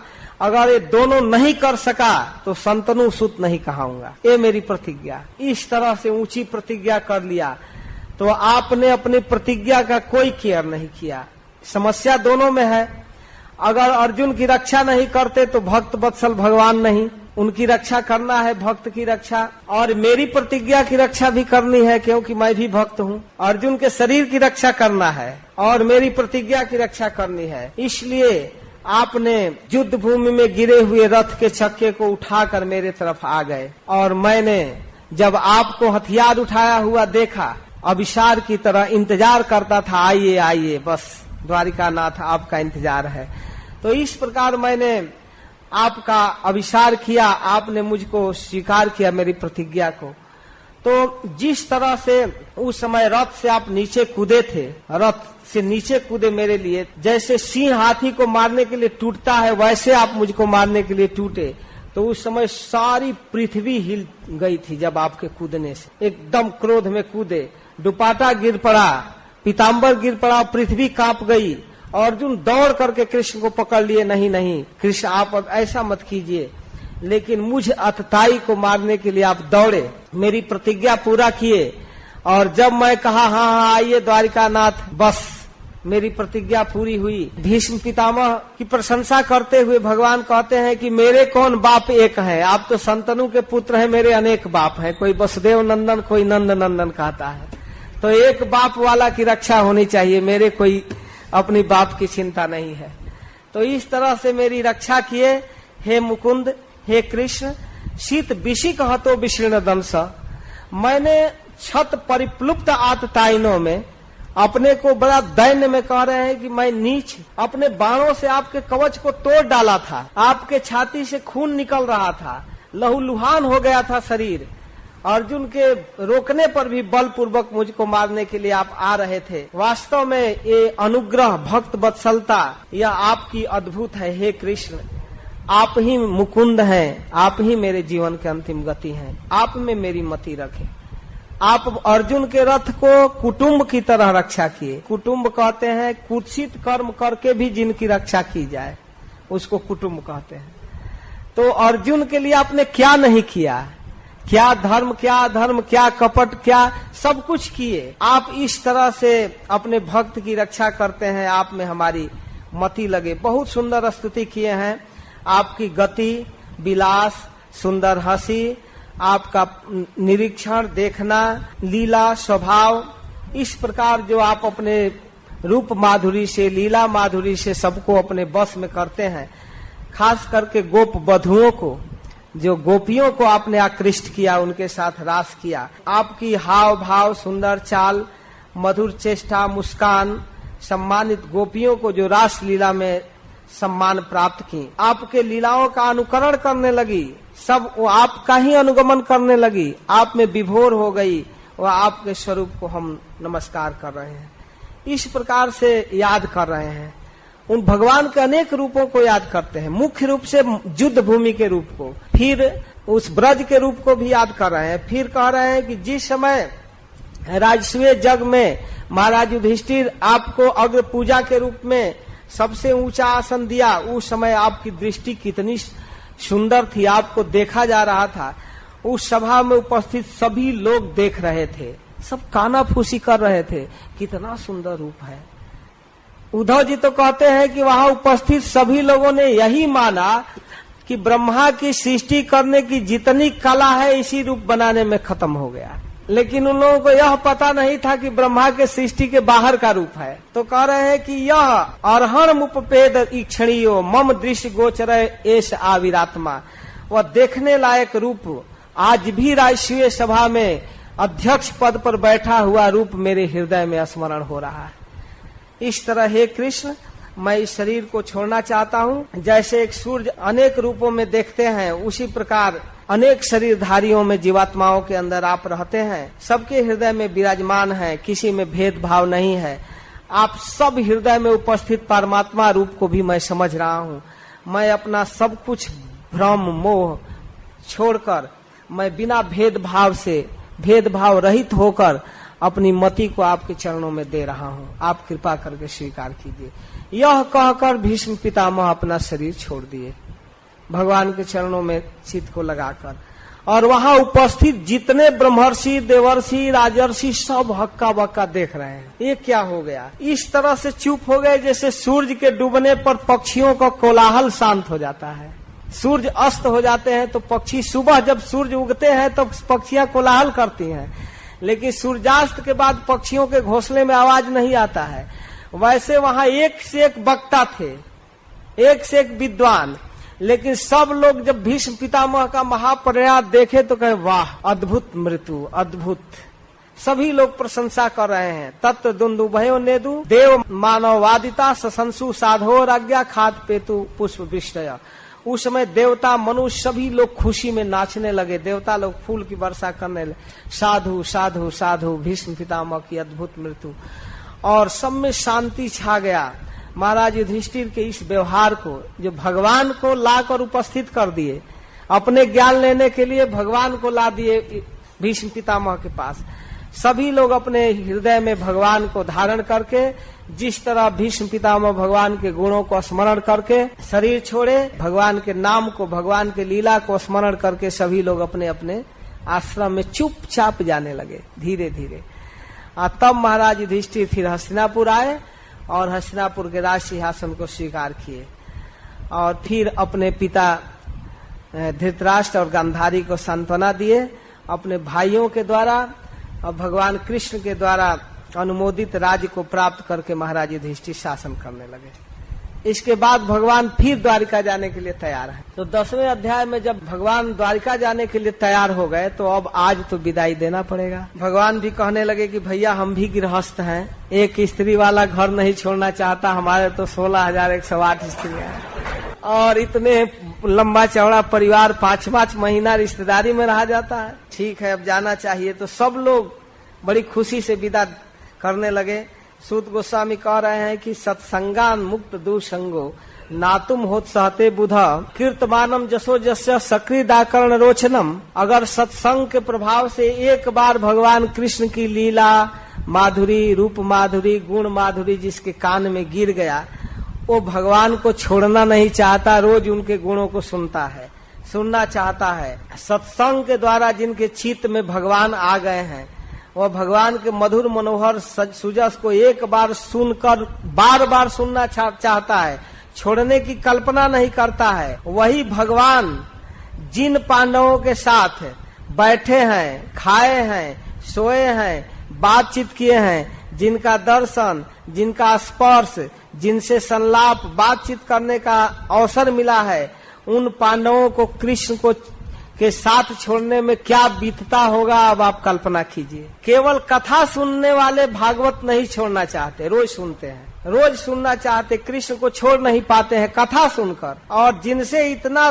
स्निग्ध संबंध हो गया है, वे कैसे कृष्ण को छोड़ सकते हैं? बहुत कठिन काम हो गया पांडवों के लिए। स्त्रियों के आंख में आंसू है, रोना चाहती हैं, आंसू बरबस गिर रहा है, लेकिन कृष्ण की विदाई हो रही है। अब विदाई के समय आंसू देखना अपशकुन है, इसलिए जबरदस्ती से उस आंसू को भीतर दबा रही हैं, अपशकुन न हो जाए, कठिनाई से रोक रही हैं।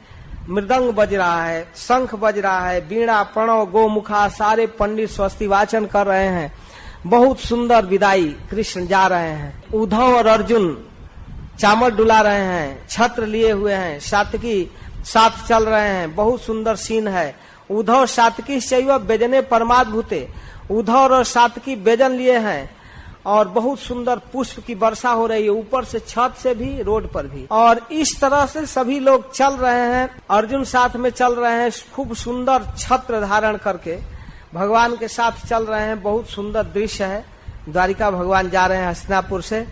ठीक उसी समय जब भगवान जा रहे हैं, कुरुकुल की स्त्रियां जो घर से बाहर नहीं निकलती थी, वधुएं, अपने छत पर से कृष्ण को देख रही हैं। रोड पर नहीं आ सकती हैं, लोक लाज है, लेकिन आपस में बैठ करके कृष्ण के विषय में बातचीत कर रही हैं। सूत गोस्वामी कहते हैं कि ऐसी सुंदर बात कर रही कृष्ण के विषय में। कौरवेंद्र पुरस्त्रीणाम सर्वश्रुति मनोहर, उस कुरुकुल के स्त्रियों का बातचीत सर्वश्रुति मनोहर। सर्वश्रुति मनोहर का मतलब सबके कानों को अपने तरफ बरबस खींच रहा था, अथवा सारे श्रुतियों के चित्त को अपने तरफ खींच रहा था। वो वेदों के सार बोल रही थी। तो बोल क्या रही हैं कि सवई किलायम पुरुषः पुरातनो, अरे सखी, यह वही पुरुष है जो सृष्टि के प्रारंभ में केवल यही एक था, और कोई नहीं था। अग्रे गुणेभ्यो जगदात्मनीश्वरे निमीलितात्मा निशिसुप्त शक्तिषु, जब सारी शक्तियां सुप्त हो जाती हैं, सृष्टि पोस्टपोन्ड हो जाती है, एकदम शांत, तो उस समय यही एक पुरुष रहता है जो आज इस तरह से द्वारिका जा रहा है। और यही अपनी शक्ति से, तो फिर सृष्टि कैसे होती है? तो पोस्टपोन्ड हो जाता है। तो कहते हैं कि उस समय फिर अपने ही शक्ति से अपने आप को अलग करते हैं, और फिर अपने अंशभूता जीवों को, जो तटस्था है, उसको, और अपनी बहिरंगा माया प्रकृति पर दृष्टिपात करते हैं, और तब यह प्रकृति फिर सृष्टि प्रारंभ करती है। प्रधान रूप में जो शांत रहती है, वही प्रकृति फिर चालू होती है, और फिर विविध नाम और रूप वाली हो जाती है। ब्रह्मा और फिर पंच महाभूत, अहंकार, ये सब उत्पन्न होती है। देखिए, ये सब कथाएं कुरुकुल में कौरव वंश में हुआ करता था, तब स्त्रियों को पता है ना, इस सृष्टि के विषय में चर्चा कर रही हैं। और यही वह पुरुष है। सवई अयम सख्यु गीत सतकथो वेदेश गुह्येषु च गुह्यवाद भी, जिनकी कथा वेदों के ऋचाओं में गुह्य रूप से लिखा गया है, वही पुरुष है जिसको बड़े बड़े विद्वान लोग वेदों में वर्णन करते हैं, रहस्यवादी ऋषि लोग जिनको गाते हैं, और वही इस जगत के सृष्टि, पालन और संगार करता है, फिर भी उसमें फंसता नहीं है। सृजत्यवत्यति न तत्र सज्जते, इसकी अद्भुत लीला है। इस स्थिति को लोग नहीं समझ पाते हैं, अज्ञान बस भगवान के इस महान स्वरूप को नहीं समझते हैं। जब तामसी प्रवृत्ति वाले लोग अधर्म में अपना पेट पालने भोग करने में लिप्त हो जाते हैं, भगवान के ऐश्वर्य को स्वीकार नहीं करते हैं, तब संसार के कल्याण के लिए यही पुरुष बार बार अवतार लेता है। अहो अलम श्लाघ तमम मधुर बनम, अहो अलम श्लाघ तमम जदोकुलम, अहो अलम पुण्य तमम मधुर बनम, जदेश पुंसाम ऋषभ श्रियपति स्वजन्मना संचक्रमणे न चांचती। अहो अलम श्लाघ तमम जदोकुलम, अगर इस संसार में किसी कुल की प्रशंसा की जाए तो सबसे बढ़कर जदकुल है। अहो अलम श्लाघ तमम, श्लाघ तमम का मतलब श्लाघ्य, श्लाघ माने प्रशंसा, प्रशंसनीय, अश्लाघतर माने उससे ज्यादा प्रशंसनीय, श्लाघतम माने सबसे ज्यादा प्रशंसनीय, गुड बेटर बेस्ट, अश्लाघतमम माने द बेस्ट, सबसे ज्यादा प्रशंसनीय है जदुकुल। और फिर अलम, अहो अलम, अलम माने पर्याप्तम, सबसे ज्यादा प्रशंसनीय है जदुकुल। क्यों? पीछे कारण बताएंगे। और फिर कह रही हैं अहो अलम पुण्य तमम मधुर बनम, और मधुबन जो है वो सबसे पुण्यतम है। पुण्यतमम, पुण्य, पुण्यतर, पुण्यतम, पुण्यतमम, पवित्र, पवित्रतर, पवित्रतम, सबसे ज्यादा पवित्र स्थान है मधुबन ब्रजमंडल। क्या हो गया? किस कारण से इतना पवित्र हो गया? किस कारण से जदकुल इतना प्रशंसनीय हो गया? तो कहते हैं कि जद एस पुंसा ऋषभ, यह ऋषभ श्रेष्ठ पुरुष, श्रियपति लक्ष्मी के पति, यह पुरुष परम पुरुष स्वजन्मना अपना जन्म लेकर जदकुल के जस को बढ़ा दिया, प्रशंसा को बढ़ा दिया, और चंक्रमणे न चांचती, और पैदल चल चलकर बिना चप्पल जूता के घूम घूम कर ब्रजमंडल की पवित्रता को बढ़ा दिया। जिनके चरण के एक बार के धोवन गंगा आज तक सारे जगत को पवित्र करे, तीनों लोग को पवित्र कर रही है। एक बार ब्रह्मा जी धो लिए और वह कमंडल का जल अनवरत पवित्र कर रहा है, इतनी शक्ति गंगा में है। और वही चरण बिना जूता चप्पल के ब्रज में घूम घूम कर कणकण में जो चक्रमण किया है, चला है, उसके चलने से ब्रजमंडल पवित्र हो गया है।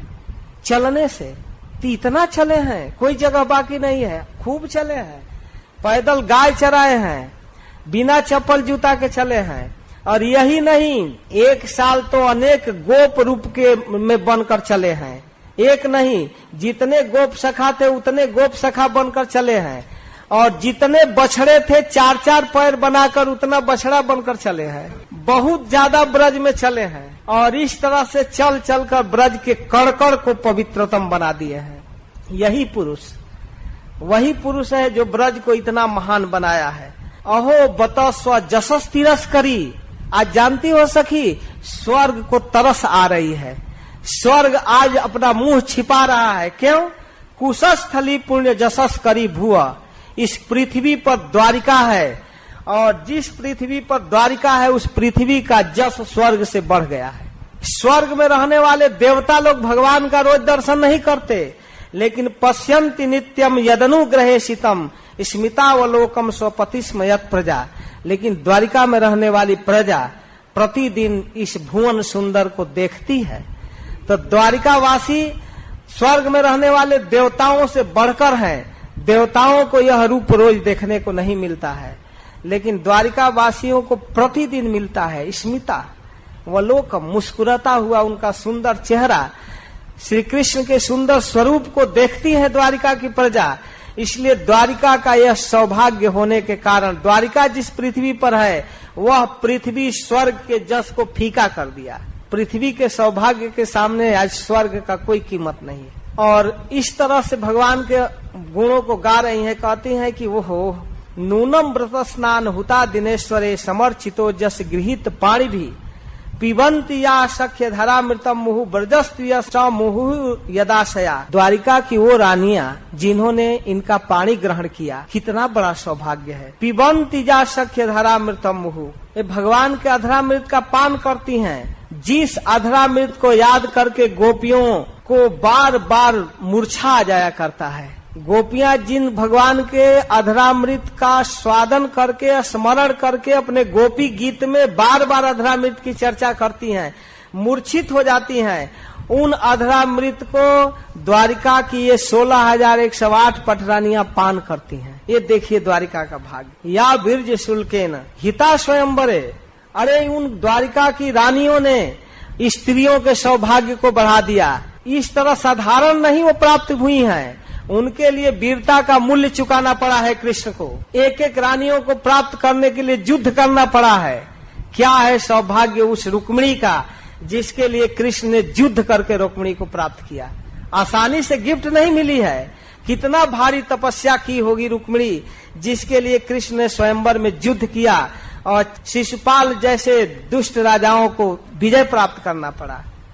प्रद्युम्न सांबा, उसी तरह प्रद्युम्न की माँ और सब प्रद्युम्न साम्य आदि की माँ सत्यभामा आदि सबके लिए लड़ाई करना पड़ा।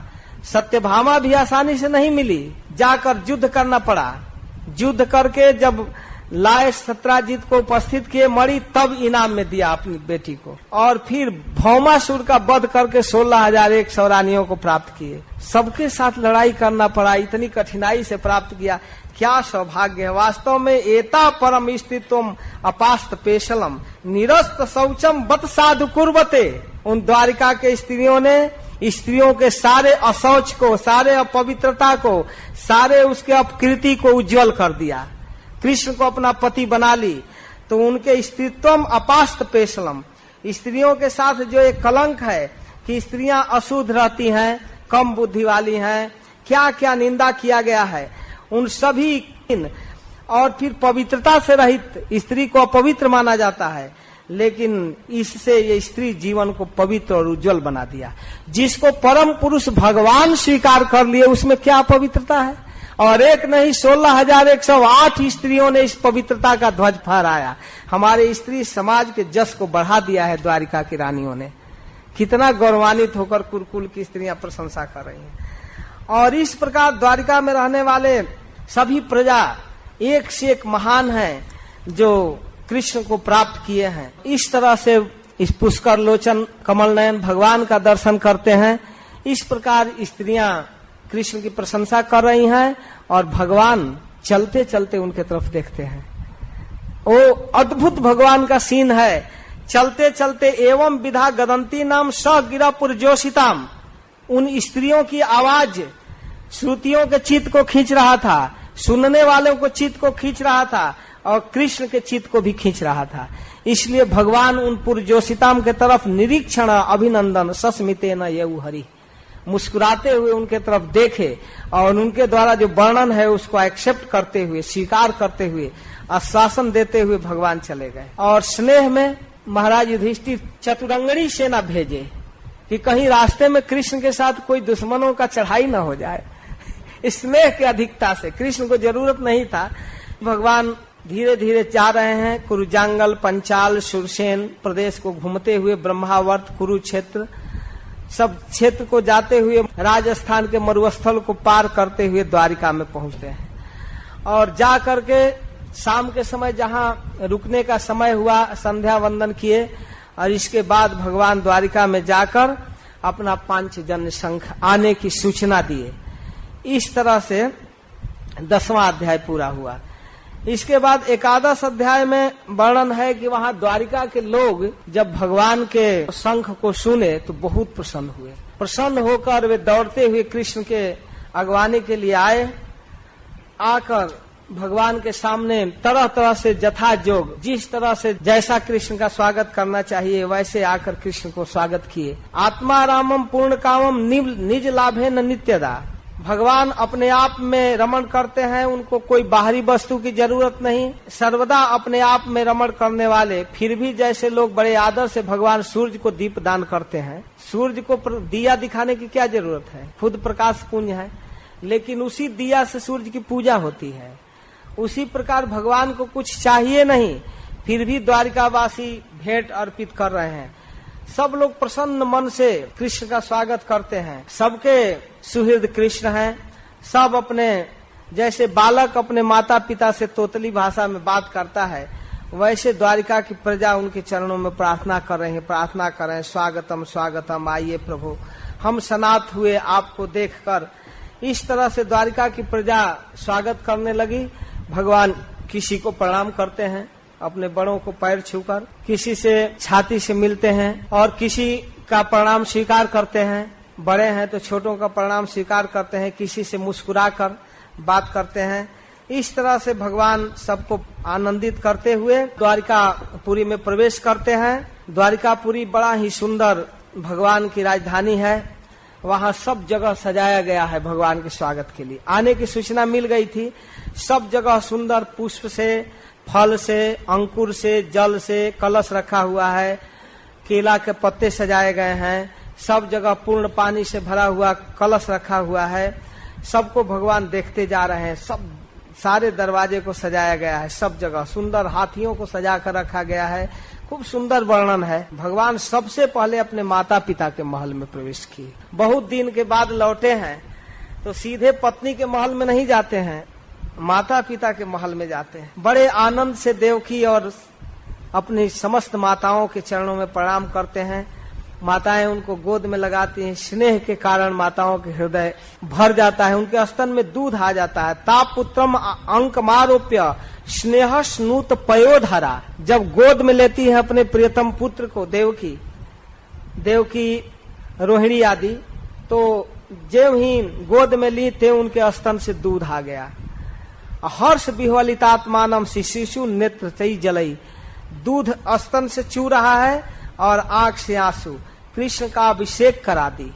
इतना आंसू गिरने लगा कि अभिषेक हो गया। इस प्रकार अभिषेक करने लगी। तब अथा विशद स्वभवनम। इसके बाद भगवान माता पिता से मिलकर तब अपने भवन में जाते हैं। सर्व कामम अनुत्तमम।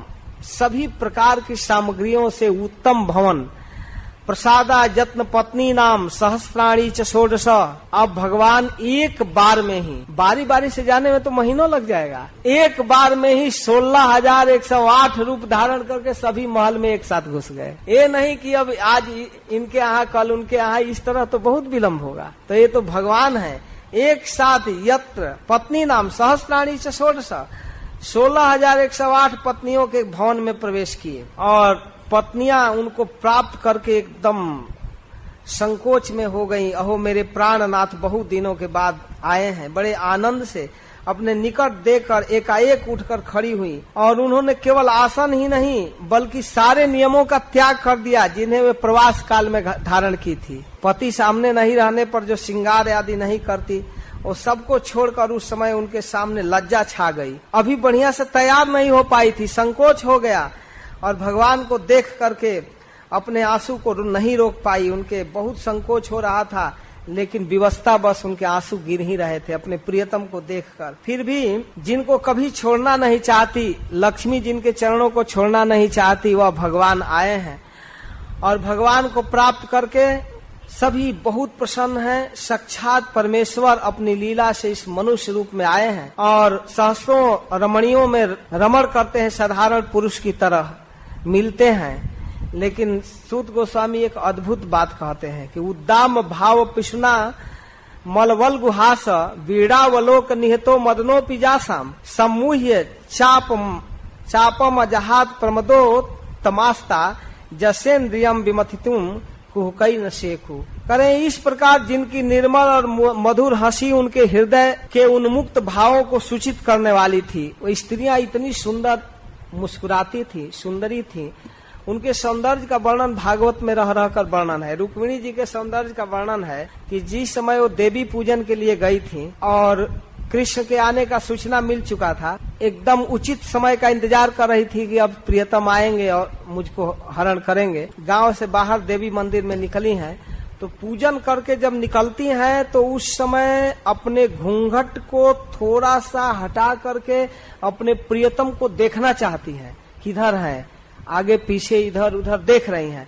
और उस थोड़ा सा घूंघट हटाने से वहां जो राजा उपस्थित हैं, जो शिशुपाल के तरफ से रुक्मिणी की रक्षा के लिए लोग खड़े हैं, उन राजाओं की दृष्टि जब रुक्मिणी के सौंदर्य पर पड़ा, मुख पर, बेहोश होकर गिर पड़े।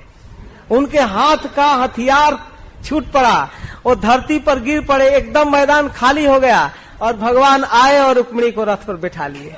युद्ध नहीं करना पड़ा, ये है रुक्मिणी के सौंदर्य का वर्णन। इस तरह से अपने उद्दाम भाव, अपने सुंदर मधुर मुस्कान, अपनी लजीली चितवन, विश्व विजयी कामदेव भी अपने धनुष को छोड़ देता है, गिर जाता है। वे कमनीय कामनी स्त्रियां, कामनियां अपने काम विलास से जिनके मन में कभी क्षोभ पैदा नहीं कर पाई, उन असंग भगवान कृष्ण को संसारिक लोग अपने समान समझने हैं। हाँ, ये उनकी मूर्खता, धिक्कार है। सुत गोस्वामी कहते हैं, जसेन्द्रियम विमथितुम कुहकई न सेकु। इतना सौंदर्य, इतना हाव भाव, इतनी सुंदर मधुर मुस्कान और क्या, लेकिन कृष्ण के चित्त को नहीं खींच पाई वो स्त्रियां। वो तो तरसती रह गई कि वास्तव में गोपियों ने क्या किया है कि आज भी राधा, ललिता, विशाखा को भूल नहीं पा रहे हैं। संबोधन रुक्मिणी को करना है तो राधे करते हैं। वो तो तरसती रह गई कि गोपियों ने क्या किया है इनके साथ। उनको यह विश्वास नहीं हुआ कि कृष्ण हमारे रूप से, हमारे व्यवहार से संतुष्ट है।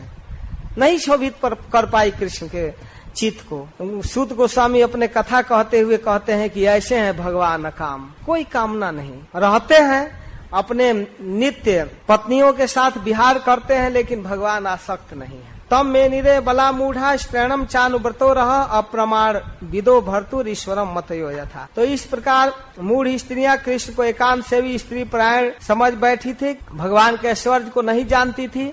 उनको कभी कभी भ्रम हो जाता था, लेकिन भगवान असंग है। इस प्रकार की कथा कहकर फिर महाराज परीक्षित के जन्म की कथा कहते हैं। महाराज परीक्षित की जन्म की कथा कहते हुए सूत गोस्वामी कहते हैं कि महाराज युधिष्ठिर बड़ा ही सुंदर शासन कर रहे थे। उनके शासन में किसी प्रकार की कोई कमी नहीं थी। शौनक जी का एक प्रश्न है कि जो अत्यंत तेजस्वी ब्रह्मास्त्र चलाया गया था अश्वत्थामा के द्वारा, उत्तरा का गर्भ नष्ट नहीं हुआ, जीवित हो गया, तो उस गर्भ से पैदा हुआ वो परीक्षित, जिनको सुखदेव गोस्वामी उपदेश करेंगे, उनके जन्म की कथा सुनना चाहते हैं। कहते हैं कि हाँ, उस कथा को तो कहना ही है, उसी की तो भूमिका चल रही है। धर्मराज युधिष्ठिर अपनी प्रजा का पालन कर रहे थे, बहुत सुंदर। उस समय बड़े बड़े यज्ञ किए कृष्ण की प्रसन्नता के लिए। धन संपत्ति, राज वैभव, स्त्री और भाई, ये सब महाराज युधिष्ठिर के चित्त को नहीं खींच पा रहा था, क्योंकि इनका चित्त कृष्ण में लगा हुआ था। और इसी क्रम में आगे वर्णन कर रहे हैं कि वह बालक जो अपने माँ के गर्भ में कृष्ण का दर्शन किया था, वह शिशु परीक्षित जो भगवान के द्वारा सुरक्षित रहा, वह अनुकूल ग्रह नक्षत्र उपस्थित होने पर अपने माँ के गर्भ से जब जन्म लिया तो अत्यंत सुंदर पांडु महाराज के समान तेज था, चमकता हुआ बालक। उस समय उनके तेजस्वी तेज को देखकर कई लोगों ने यह भ्रम कर लिया कि साक्षात पांडु महाराज ही जन्म ले लिए। पांडु महाराज शरीर में बड़ा सुंदर थे। अपने पौत्र के जन्म पर महाराज युधिष्ठिर बहुत दान किए, बड़ी खुशी मनाए। महर्षि धौम्य, कृपाचार्य आदि ब्राह्मणों से स्वस्ति वाचन और जात कर्म संस्कार कराए, बहुत दान दिए।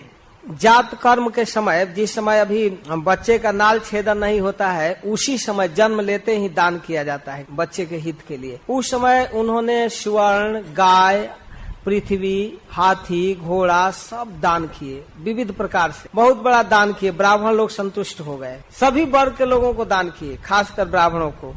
इसके बाद ब्राह्मण लोग संतुष्ट होकर महाराज युधिष्ठिर को बहुत आशीर्वाद भी दिए और कहे कि हे पुरवन शिरोमणि, आपका बालक इस कुरुकुल के जस को बढ़ाने वाला है। कुरुकुल मिटने वाला था, ये अंतिम बीज के रूप में है। भगवान ने इसकी रक्षा की है, विष्णु ने इस बालक की रक्षा की है, इसलिए इस बालक का नाम रहेगा विष्णुरात। कृष्ण रक्षा किए तो विष्णुरात क्यों? कृष्ण का नाम ही विष्णु है, विष्णु हरि है। विष्णु का अर्थ है सर्वव्यापक, रथ पर भी है, उत्तरा के गर्भ में भी है, सर्वव्यापक, इसलिए विष्णु। तो विष्णु के द्वारा राति इति विष्णुरात, इसका एक नाम होगा विष्णुरात। महाराज युधिष्ठिर जिज्ञासा करने लगे, इसका थोड़ा कुंडली बताइए। तब कहते हैं यह बड़ा तेजस्वी होगा, इक्ष्वाकु के समान महाराज प्रजा का पालन करेगा, दशरथ नंदन राम की तरह तेजस्वी होगा, सत प्रतिज्ञ होगा, ब्राह्मण भक्त होगा, यह शिवी महाराज की तरह उदार होगा। सारा गुण एक राजा में है, परीक्षित में। धनुधारियों में सहस्त्राबाहु अर्जुन और अपने दादा अर्जुन के समान होगा, दोनों अर्जुन के समान। यह अग्नि के समान तेजस्वी होगा, समुद्र के समान गंभीर होगा, सिंह के समान पराक्रमी होगा, हिमालय की तरह यह अचल होगा अपने सिद्धांत, तितिक्षु होगा, सहनशील होगा। इसमें पितामह ब्रह्मा के समान समता रहेगी, भगवान शंकर के समान कृपालु होगा, आशुतोष होगा। आश्रय देने वाले में भगवान विष्णु के समान होगा। सारे ब्रह्मा विष्णु के गुण इसी में है। समस्त सद्गुणों को धारण करने वाला कृष्ण के समान होगा। अरंती देव के समान उदार होगा। महाराज जजाति की तरह धार्मिक होगा। धैर्य में बलि महाराज के समान होगा और निष्ठा में कृष्ण भक्ति में प्रहलाद महाराज के समान होगा। इस तरह से यह राजर्षि सब तरह से सर्वश्रेष्ठ गुणों से संपन्न होगा। यह धर्म की मर्यादा की रक्षा करेगा, कलयुग का दमन करेगा, लेकिन अपने जीवन के अंत में एक ब्राह्मण कुमार के श्राप से ग्रसित हो जाएगा और इसको तक्षक डसेगा और तक्षक के डसने से महाराज युधिष्ठिर का होश उड़ गया। एक क्या सुना दिए, एक ब्राह्मण का श्राप और वो भी तक्षक सांप डसेगा। तो कहते हैं नहीं महाराज, आपको ऐसा शोक नहीं करना है। ब्राह्मण का श्राप तो लगेगा, लेकिन व्यास नंदन सुखदेव गोस्वामी के मुख से श्रीमद् भागवत सुनेगा और गंगा के तट पर भागवत श्रवण करके शरीर त्याग करेगा। भागवत के ज्ञान से समन्वित होकर शरीर त्यागेगा। तक्षक तो उसके मृत शरीर को केवल जलाएगा, यह भगवत धाम प्राप्त करेगा। तो इस तरह से महाराज युधिष्ठिर खुश हो गए। अच्छा, तो उनका तो होश उड़ गया कि ब्राह्मण का कौन अपराध कर दिया कि श्राप मिल गया। ऋषियों के इस प्रकार की बात सुनकर महाराज बहुत संतुष्ट हुए, संतुष्टि से दान दिए। बाद में ब्राह्मणों ने देखा कि यह बालक बड़ा ध्यान से सबके तरफ देखता है। वह उस व्यक्ति को खोज रहा है जो माता के गर्भ में आकर रक्षा किया था। वो कहाँ है, उसको ढूंढ रहा है। तो बालक अपने जीवन में कृष्ण को देखा, गर्भ में जिसे देखा था वो सामने भी देखा। परीक्षित के जीवन में कृष्ण थे तो कृष्ण को देखा, तो बड़ी परीक्षा की दृष्टि से देखता था वह पुरुष कहाँ है, परीक्षित। परीक्षित परीक्षा की दृष्टि से देखने के कारण ब्राह्मणों ने एक दूसरा नाम रखा, परीक्षित। यह परीक्षा कर रहा है, देखना चाहता है किसी को, तो इसलिए एक नाम विष्णुरात और दूसरा नाम परीक्षित। इस तरह से फेमस हुआ। इस तरह की कथाएं हैं। फिर 13वें अध्याय में सूत गोस्वामी अचानक विदुर जी की कथा करते हैं। 35 वर्षों तक भारतवर्ष के भ्रमण करने के बाद महाभारत का युद्ध समाप्त हुआ। महाराज युधिष्ठिर राजा हुए, भगवान कृष्ण भी अपने लोक को चले गए। इसके बाद विदुर जी बड़ी संतप्त भाव में आए ब्रजमंडल का दर्शन करने, और वहां उद्धव जी से भेंट हुआ। उद्धव जी से पता चला कि भगवान चले गए। भागवत जीवन के अंत में सुनाए हैं। भागवत की कथा सुनने की लालसा व्यक्त किए। उद्धव जी ने उनको संकेत किया कि आप मैत्रेय मुनि के पास जाइए। फिर हरिद्वार में जाकर मैत्रेय मुनि से कथा सुने। 3रा स्कंद और 4था स्कंद। जब प्राचीन बरही जैसे कर्म जड़ की पुरंजनोपाख्यान की कथा सुने और सुन लिए कि कर्म जड़ प्राचीन बरही का भी उद्धार हो गया नारद जी के कृपा से, तब इनके मन में आया कि मेरा वह कर्म जड़ भाई अंधा धृतराष्ट्र हस्तिनापुर में भी पड़ा हुआ है। 100 बेटे मारे गए, लेकिन अब तक वो घर में जीवित है। तो इसलिए 35 वर्षों के बाद विदुर जी घर पर आए हैं। विदुर तीर्थ यात्रा मैत्र्यात्मनोगतिम गत्वा गाद हस्तिनपुरम तया आप्त विवित्सित। जब वो हस्तिनापुर में आए तो उनको देखकर महाराज युधिष्ठिर बड़ा खुश हुए। वाह, चाचा जी आ गए। लेकिन चाचा जी रहने के लिए नहीं आए हैं। अवसर पा करके एक दिन अपने भाई धृतराष्ट्र के पास पहुंचे और पहुंच करके लगे समझाने, भैया हद हो गया। पितृ भ्रातृ सुहित पुत्र हतास्ते विगतम वय आत्मा च जराग्रस्त पर गेहम उपासते। भाई मारे गए, पांडु महाराज मरे, पिता की मृत्यु हुई, भाई की मृत्यु हुई, सुहृद मारे गए, 100 बेटे मारे गए, शरीर जर्जर हो गया, फिर भी घर में रहना चाहते हैं। वो भी अपना घर नहीं है। अब पर गेहम उपासते, किसका घर है? अब युधिष्ठिर का घर है, भीमसेन का घर है। जिस भीमसेन ने आपके एक एक नहीं 100 बेटों को गिन गिन कर मारा है, आज 13, आज 7, आज 9, इस तरह से गिन गिन कर मारा है 100 पुत्रों को।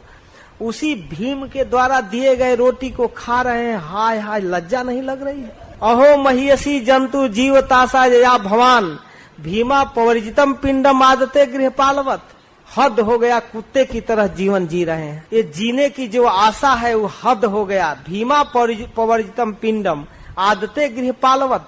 गृहपालवत कुत्ते को जैसे एक डंडा मार दीजिए और फिर बुलाकर रोटी दे दीजिए, खा लेगा। जिन हाथों से आपके पुत्रों को दुर्योधन बेटा को मारा है, जिनके लिए आप बड़ी भारी मनोकामना लेकर आप इतना महान अधर्म में लगे हुए थे, उस दुर्योधन को जिन हाथों से भीमसेन ने मारा है गदा से, उन्हीं हाथों से रोटी दे रहा है ना। वही भीमसेन सेवा में लगा है। महाराज युधिष्ठिर भीमसेन को सेवा में लगाए थे और भीमसेन उनको रोटी खिलाते, स्नान कराते, चरण दबाते, सब करते। तो भीमसेन पर व्यंग बोल रहे हैं कि हद हो गया, भीम के द्वारा दिए हुए भोजन खा रहे हैं, हद हो गया। जिनको आप लक्षा भवन में जलाने की प्लान किए, जिनकी पत्नी को दूषित करने की योजना बनाई गई और जिनको विष दिया गया, जिन भीमसेन को, जिनके धन को जबरदस्ती छीनकर आप अपने बेटों को रखे थे, इतनी बेईमानी जिनके साथ, उनके कमाई को खाना चाहते हैं। हद हो गया भाई साहब, हद हो गया।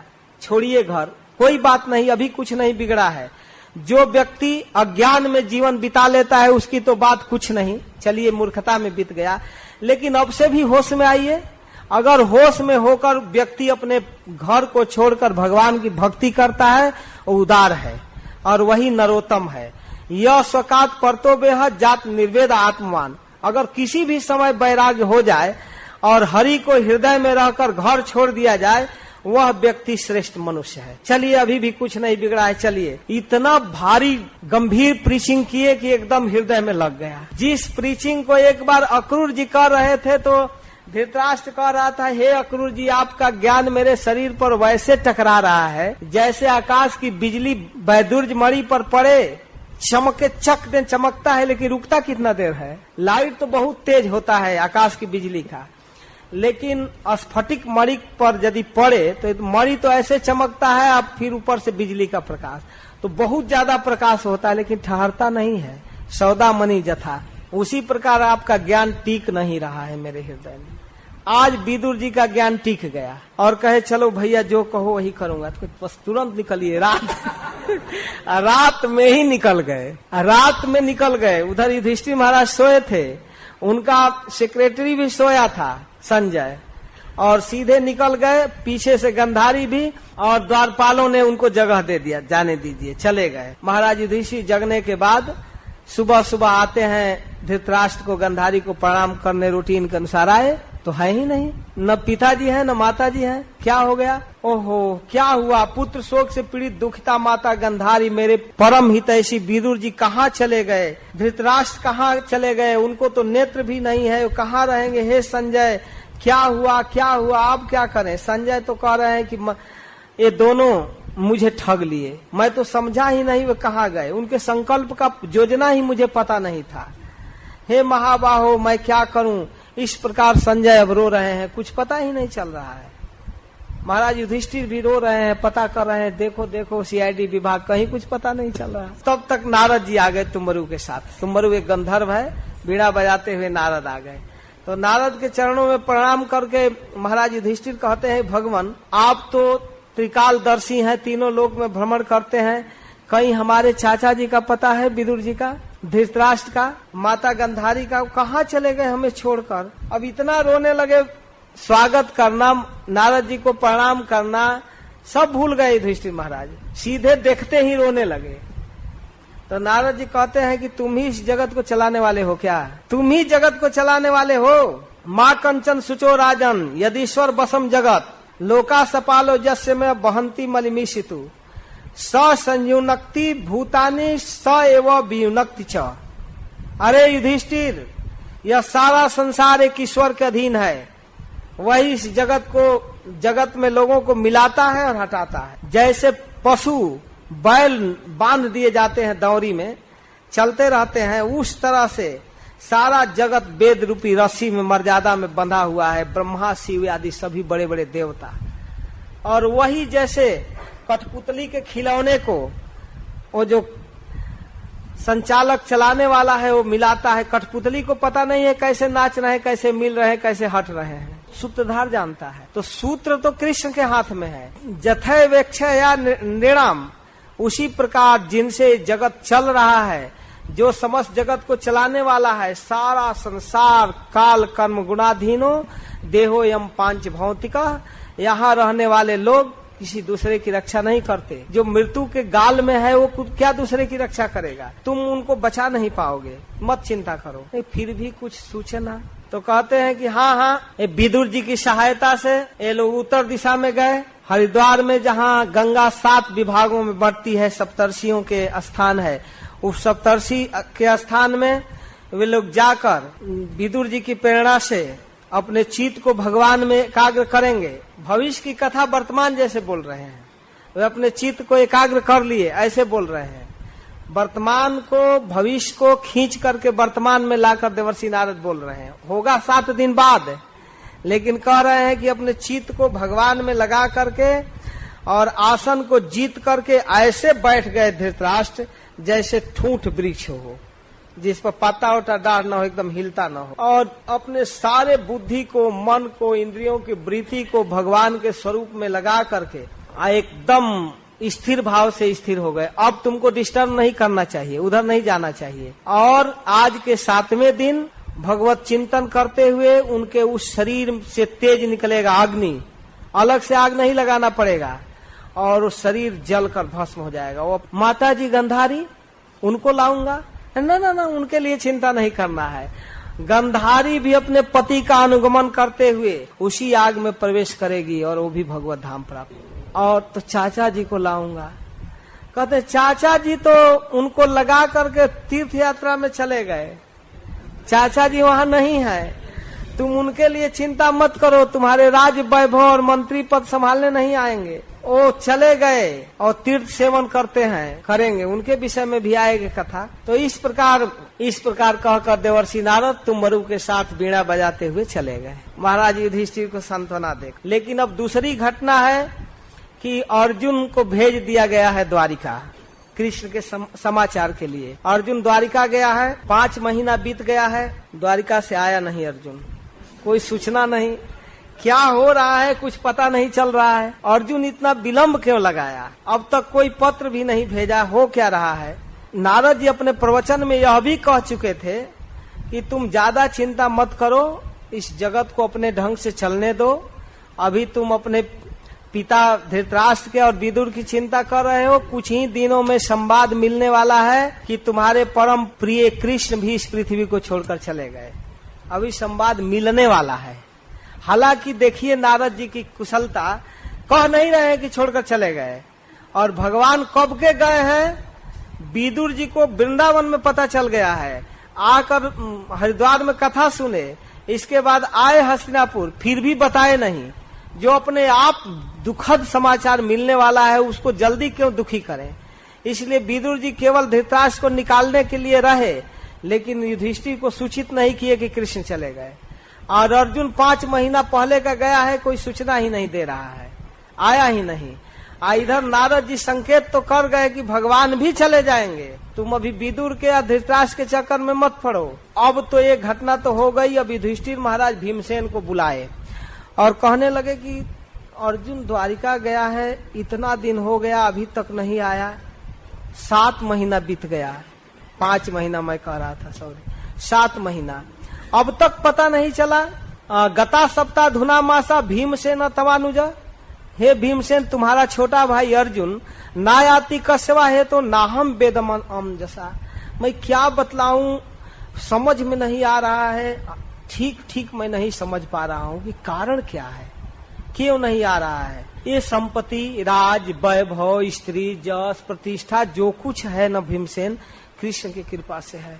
ये तो क्षण क्षण में रियलाइज करते थे महाराज युधिष्ठिर। क्या कहा जाए, हमारा मन नहीं लग रहा है, हमको केवल अपशकुन दिखाई दे रहा है, बार बार हमारी बाएं जांघें, भुजाएं और आंख फड़क रही है, हृदय धड़क रहा है। मैं क्या बताऊं, ये मुंह में आग निकालते हुए ये सियार सूरज के ओर मुख करके सुबह सुबह फेंकार रहे, बोल रहे हैं, आवाज कर रहे हैं। कुत्ता बिल्कुल निर्भय चल रहे हैं और ये गधे आदि पशु मेरे बाएं तरफ से चलते हैं, क्या करें।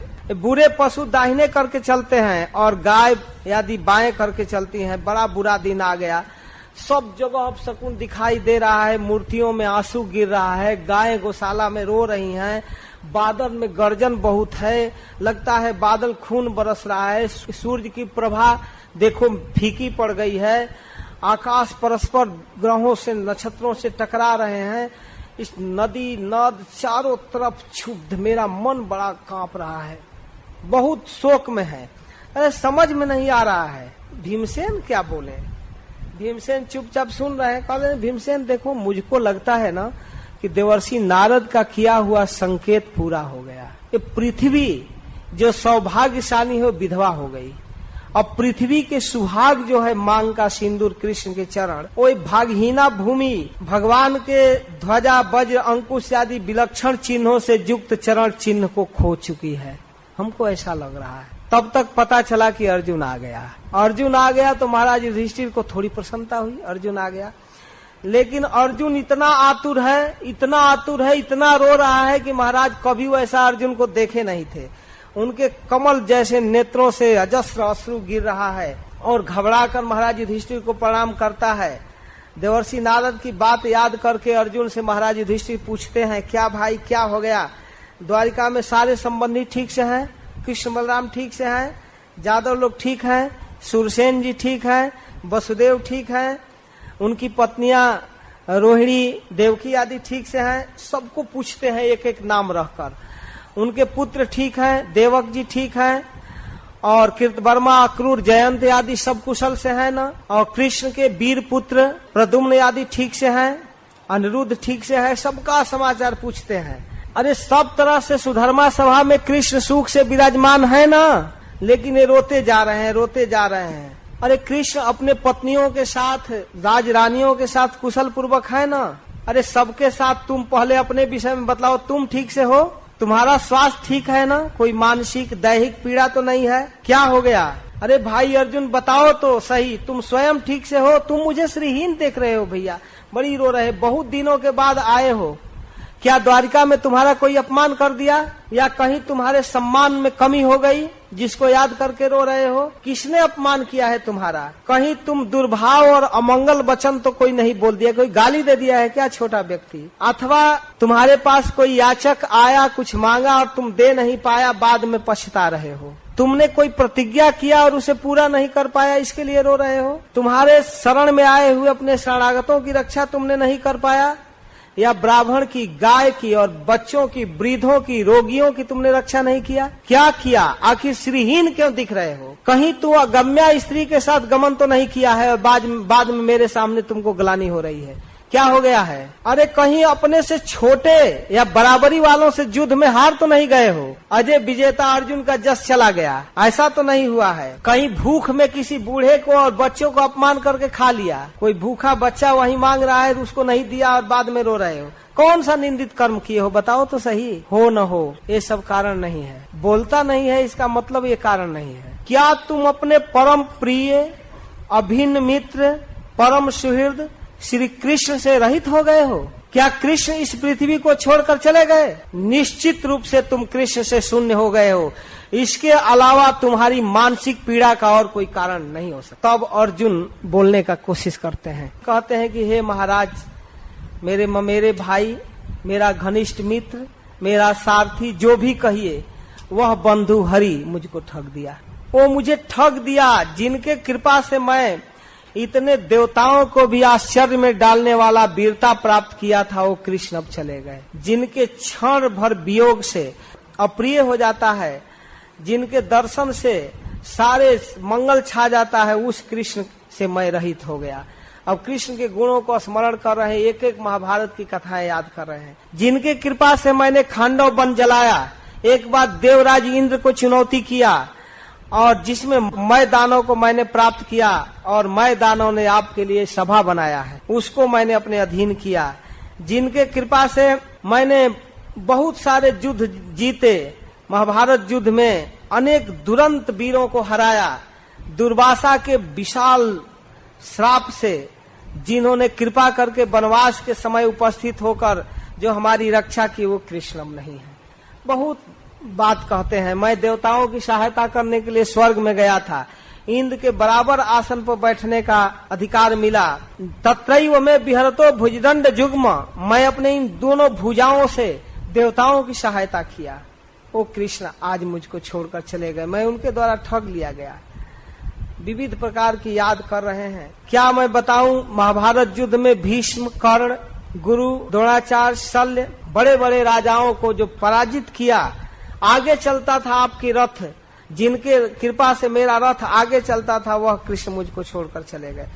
कृष्ण के गुणों का स्मरण करते हुए कहते हैं कि भैया, जिनके साथ मैंने मजाक किया, व्यंग बोला, हे पार्थ, हे सखे, हे कुरुनंदन, इस तरह से जो मुझको संबोधन करते थे, मित्र कहते थे, पार्थ कहते थे, कुरुनंदन कहते थे, सखा कहते थे, और मैं उनको मजाक में धूर्त, झूठा, क्या क्या नहीं करता था।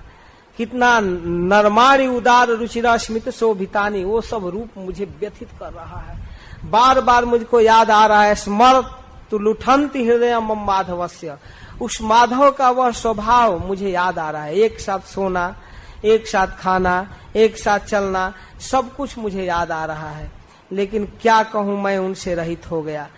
आज वही अर्जुन, वही विश्व प्रसिद्ध गांडीव, मैं भगवान के उन पत्नियों को लेकर आ रहा था। रास्ते में साधारण डंटा लाठी से कोल, भील और गोप मुझे हरा दिए और उनको छीन लिए। कहाँ गया वह अर्जुन का पुरुषार्थ, कहाँ गया वह बल? कुछ नहीं है राजन, सब कुछ कृष्ण में है। कृष्ण के उपस्थिति से सब में बल है, नहीं तो उनके क्षण भर के वियोग से सब कुछ रहित हो गया। इस तरह से कृष्ण के विषय में कहकर कहते हैं घटना क्या हुआ। और आगे कहते हैं कि जादव लोग आपस में बारूणी मदिरा पिए और आपस में युद्ध करके परस्पर चले गए, मार दिए गए। 2, 4, 5 लोग बचे हुए हैं और भगवान भी हम सबको छोड़कर अपने नित्य धाम को चले गए। मेरे लिए कुछ आदेश पत्र दिए थे, उस आदेश का भी पालन मैं नहीं कर पाया। पत्नियों को लाना था हस्तिनापुर। इस बात को सुनकर महाराज युधिष्ठिर तत्काल मौन हो गए और तुरंत अपना राज मुकुट अपने पौत्र परीक्षित को सौंप करके और महाप्रयाण के लिए, हिमालय के लिए तैयारी कर लिए। तुरंत उसी दिन नहीं, फिर जादवों में बचे हुए वज्रनाभ को महाराज युधिष्ठिर बुलाए और मथुरा मंडल का राज उनको सौंपे। इसके बाद मौन हो गए, बोलते कम थे, चल दिए और उनके साथ उनके मार्ग का अनुगमन किए भीमसेन, अर्जुन, नकुल, सहदेव, ये लोग भी उनके साथ चल दिए। और कुंती महारानी के विषय में सुत गोस्वामी कहते हैं कि कुंती महारानी ज्यों ही संवाद सुनी कि कृष्ण चले गए, त्यों ही पृथ्याप्यनुसुत धनंजयोदितम नासम जदूनाम भगवत गतिम चताम एकांत भक्त्या भगवत अधोक्षजे निवेशितात्मो परराम संसिते। वे इस कथा को सुन करके तत्काल चित्त को कृष्ण में लगाई और शरीर छोड़। कुंती महारानी नहीं सह पाई। सुत गोस्वामी कहते हैं कि जैसे जंगल में कांट गड़ जाए पैर में, तो दूसरा कांटा तोड़कर उस कांटे को निकालते हैं, और जब पैर के कांटा निकल जाता है तो पैर का कांटा और निकालने वाले दोनों को फेंक देते हैं। वैसे भगवान ने जादवों की सहायता से पृथ्वी में बढ़े हुए दुष्टों का विनाश किए, और फिर जब काम हो गया तो उनको भी हटा दिए, अपने धाम में भेज दिए। तो इस प्रकार अपने पौत्र परीक्षित को राज्य देकर, जो गुण में हूबहू युधिष्ठिर के समान था, उस बालक को राज दिए और बड़ा निश्चिंत भाव से जा रहे हैं। राज संभालने की टेंशन नहीं है महाराज युधिष्ठिर को, और पीछे पीछे भाई लोग चले गए। महारानी द्रौपदी भी उनका अनुगमन की और इस प्रकार महाराज युधिष्ठिर महाप्रयाण किए। द्रौपदी च तदाज्ञाय पतिनाम अनपेक्षताम वासुदेवे भगवती हेकांतम मतिरापतम। तो द्रौपदी अनन्य भाव से कृष्ण में अपना चित्त लगाकर कृष्ण को प्राप्त कर गई। और उसी क्रम में विदुर की कथा भी कह देते हैं सुत गोस्वामी कि विदुरोपि परित्यज प्रभासे देहमात्मवान। विदुर जी भी भगवान का स्मरण करते हुए अंत में प्रभास क्षेत्र में गए। कृष्णा वेशे न तपचित पितृभि स्वच्छयम जयु, और प्रभास क्षेत्र में जाकर उन्होंने अपने शरीर को त्याग दिया। यह श्रद्धयैतद भगवत प्रियाणाम पांडव सुताना मितिसम प्रयाणम श्रुत्यो यलम स्वस्तैनम पवित्रम लब्ध्वा हरौ भक्ति मुपैति सिद्धिम। इस अध्याय के अंत में कहते हैं कि भगवान के प्यारे पांडवों की इस महाप्रयाण कथा को जो व्यक्ति श्रद्धा से, प्रेम से सुनता है, वह निश्चय ही भगवान की भक्ति प्राप्त करता है। हरे कृष्ण।